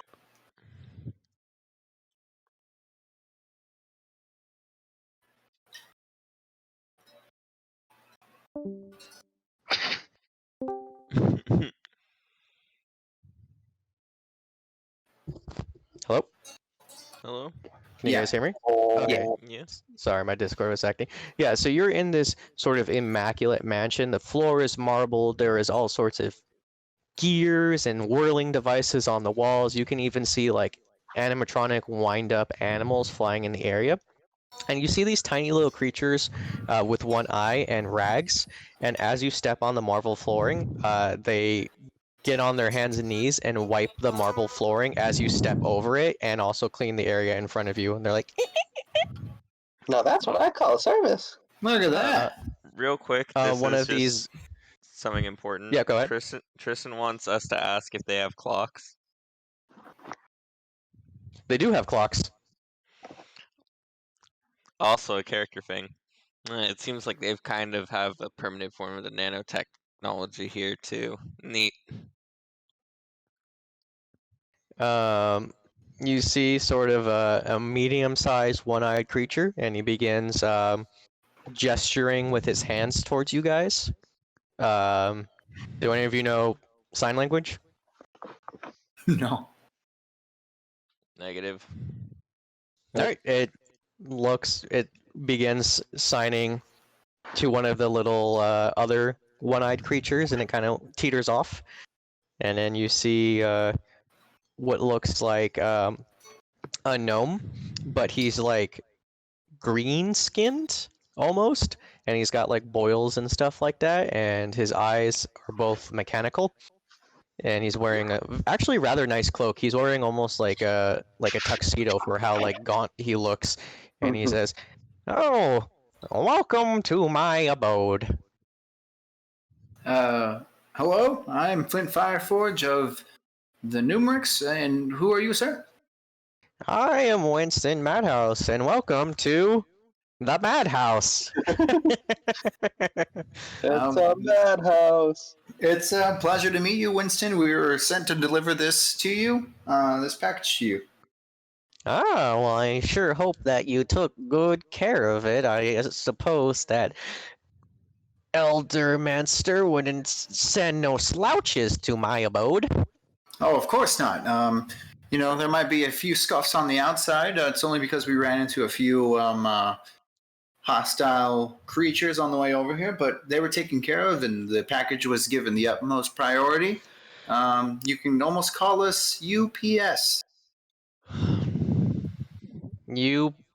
UPS. I don't like the name of it. Definitely bad. You should work on it. Okay. Maybe Utterly Amazon Prime personal shipping? service. I don't know. I don't know what an Amazon is, but it sounds like we should cut it down. And then Yeah. Keldar and I will set it down near his feet, I guess. Excellent. Say, you want to happen to run into two mechanical men made of lightning. They shot thunderbolts, and it was pretty frightening. They used to do those things. We did. Oh, and how did that go? As you said, there were no slouches sent. Kildar's so excellent. badass. I love Kildar. I misplaced those two little rascals a couple days ago, and I was wondering where they went. Well, there's two paths a few dozen feet that way, so that's where they are now. Well, from one adventure to another, I know it can be kind of a struggle to find a good fuel source, and while I find the handiwork of this fascinating, I'd like it for my own works. This rightfully belongs to you, and I'll hand him the flux capacitor from the destroyed golem. He kind of looks at it and he throws it behind him, and it goes clang, clang, clang, and you see a bunch of the little like one-eyed creatures run, pick it up, and then start cleaning the floor. No point in focusing on the past, right? You always gotta trailblaze forward. You're certainly an interesting fellow. Anyway, thank you very much for this delivery. I will make sure that the Elder knows of your accomplishments. It's gonna be a fucking sandwich.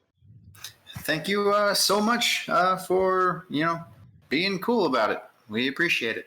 Do you mind if I ask what was in there? I do. Oh, very well. I do. Oh. You can leave. Thank you. Very well. Leave. All right, guys, let's get out of here. And I'll start heading back out. Yeah.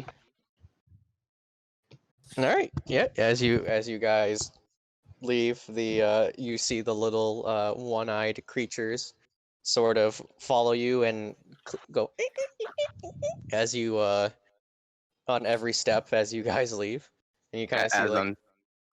As I'm stepping, I'm just kind of purposely scuffing my heels every step. Yeah, you see the little one-eyed creature bend down and really put its non-existent elbows into it.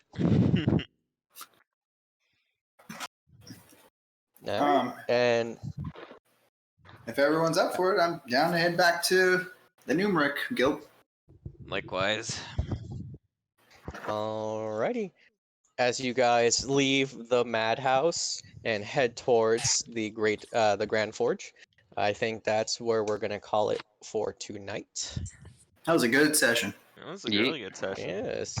So, just before everyone goes, I'd like to thank everyone who tuned in and stayed with us. I know there's some audio quality stuff. Please forgive us. This is literally our first time streaming our D&D event, so I'm sure there's lots of kinks to it, but we will improve upon it, and please keep tuning in. Also, some of my players are also Twitch streamers. This is my friend's Brian's Twitch account, so you can follow him on Twitch and YouTube. If I don't currently stream, but I plan to stream in the future, but if you'd like to follow me, I'm at Sleepygary. If any of you like to plug anything now, go ahead. I know Fabian, for example.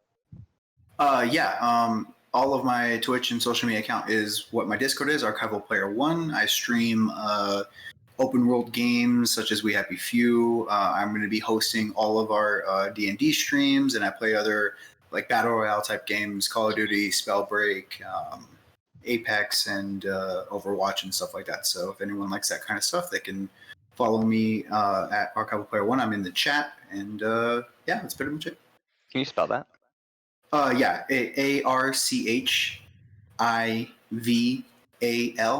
and then Player 1. All one word. And thank you for tuning in. The stream that you are watching is actually my stream. My name is Brian, otherwise known as my alias Music Misfit. I stream Magic the Gathering Arena, League of Legends, as well as many other games. My schedule should be right down below this stream, and more streams will be coming soon. If you feel free to follow if you'd like today's session. We'll be posting more of that, as well as we'll be archiving this on YouTube, on my YouTube channel at Music Misfit at YouTube. And the link to that should also be in my down below, everything there. And hope you enjoyed. Let me know if there's any way we can improve on this, and I hope you enjoyed the stream. Thank you so much. Have a great night, everyone. Thank you. Night. Have a good night. See you next week. For more. Good night, everybody.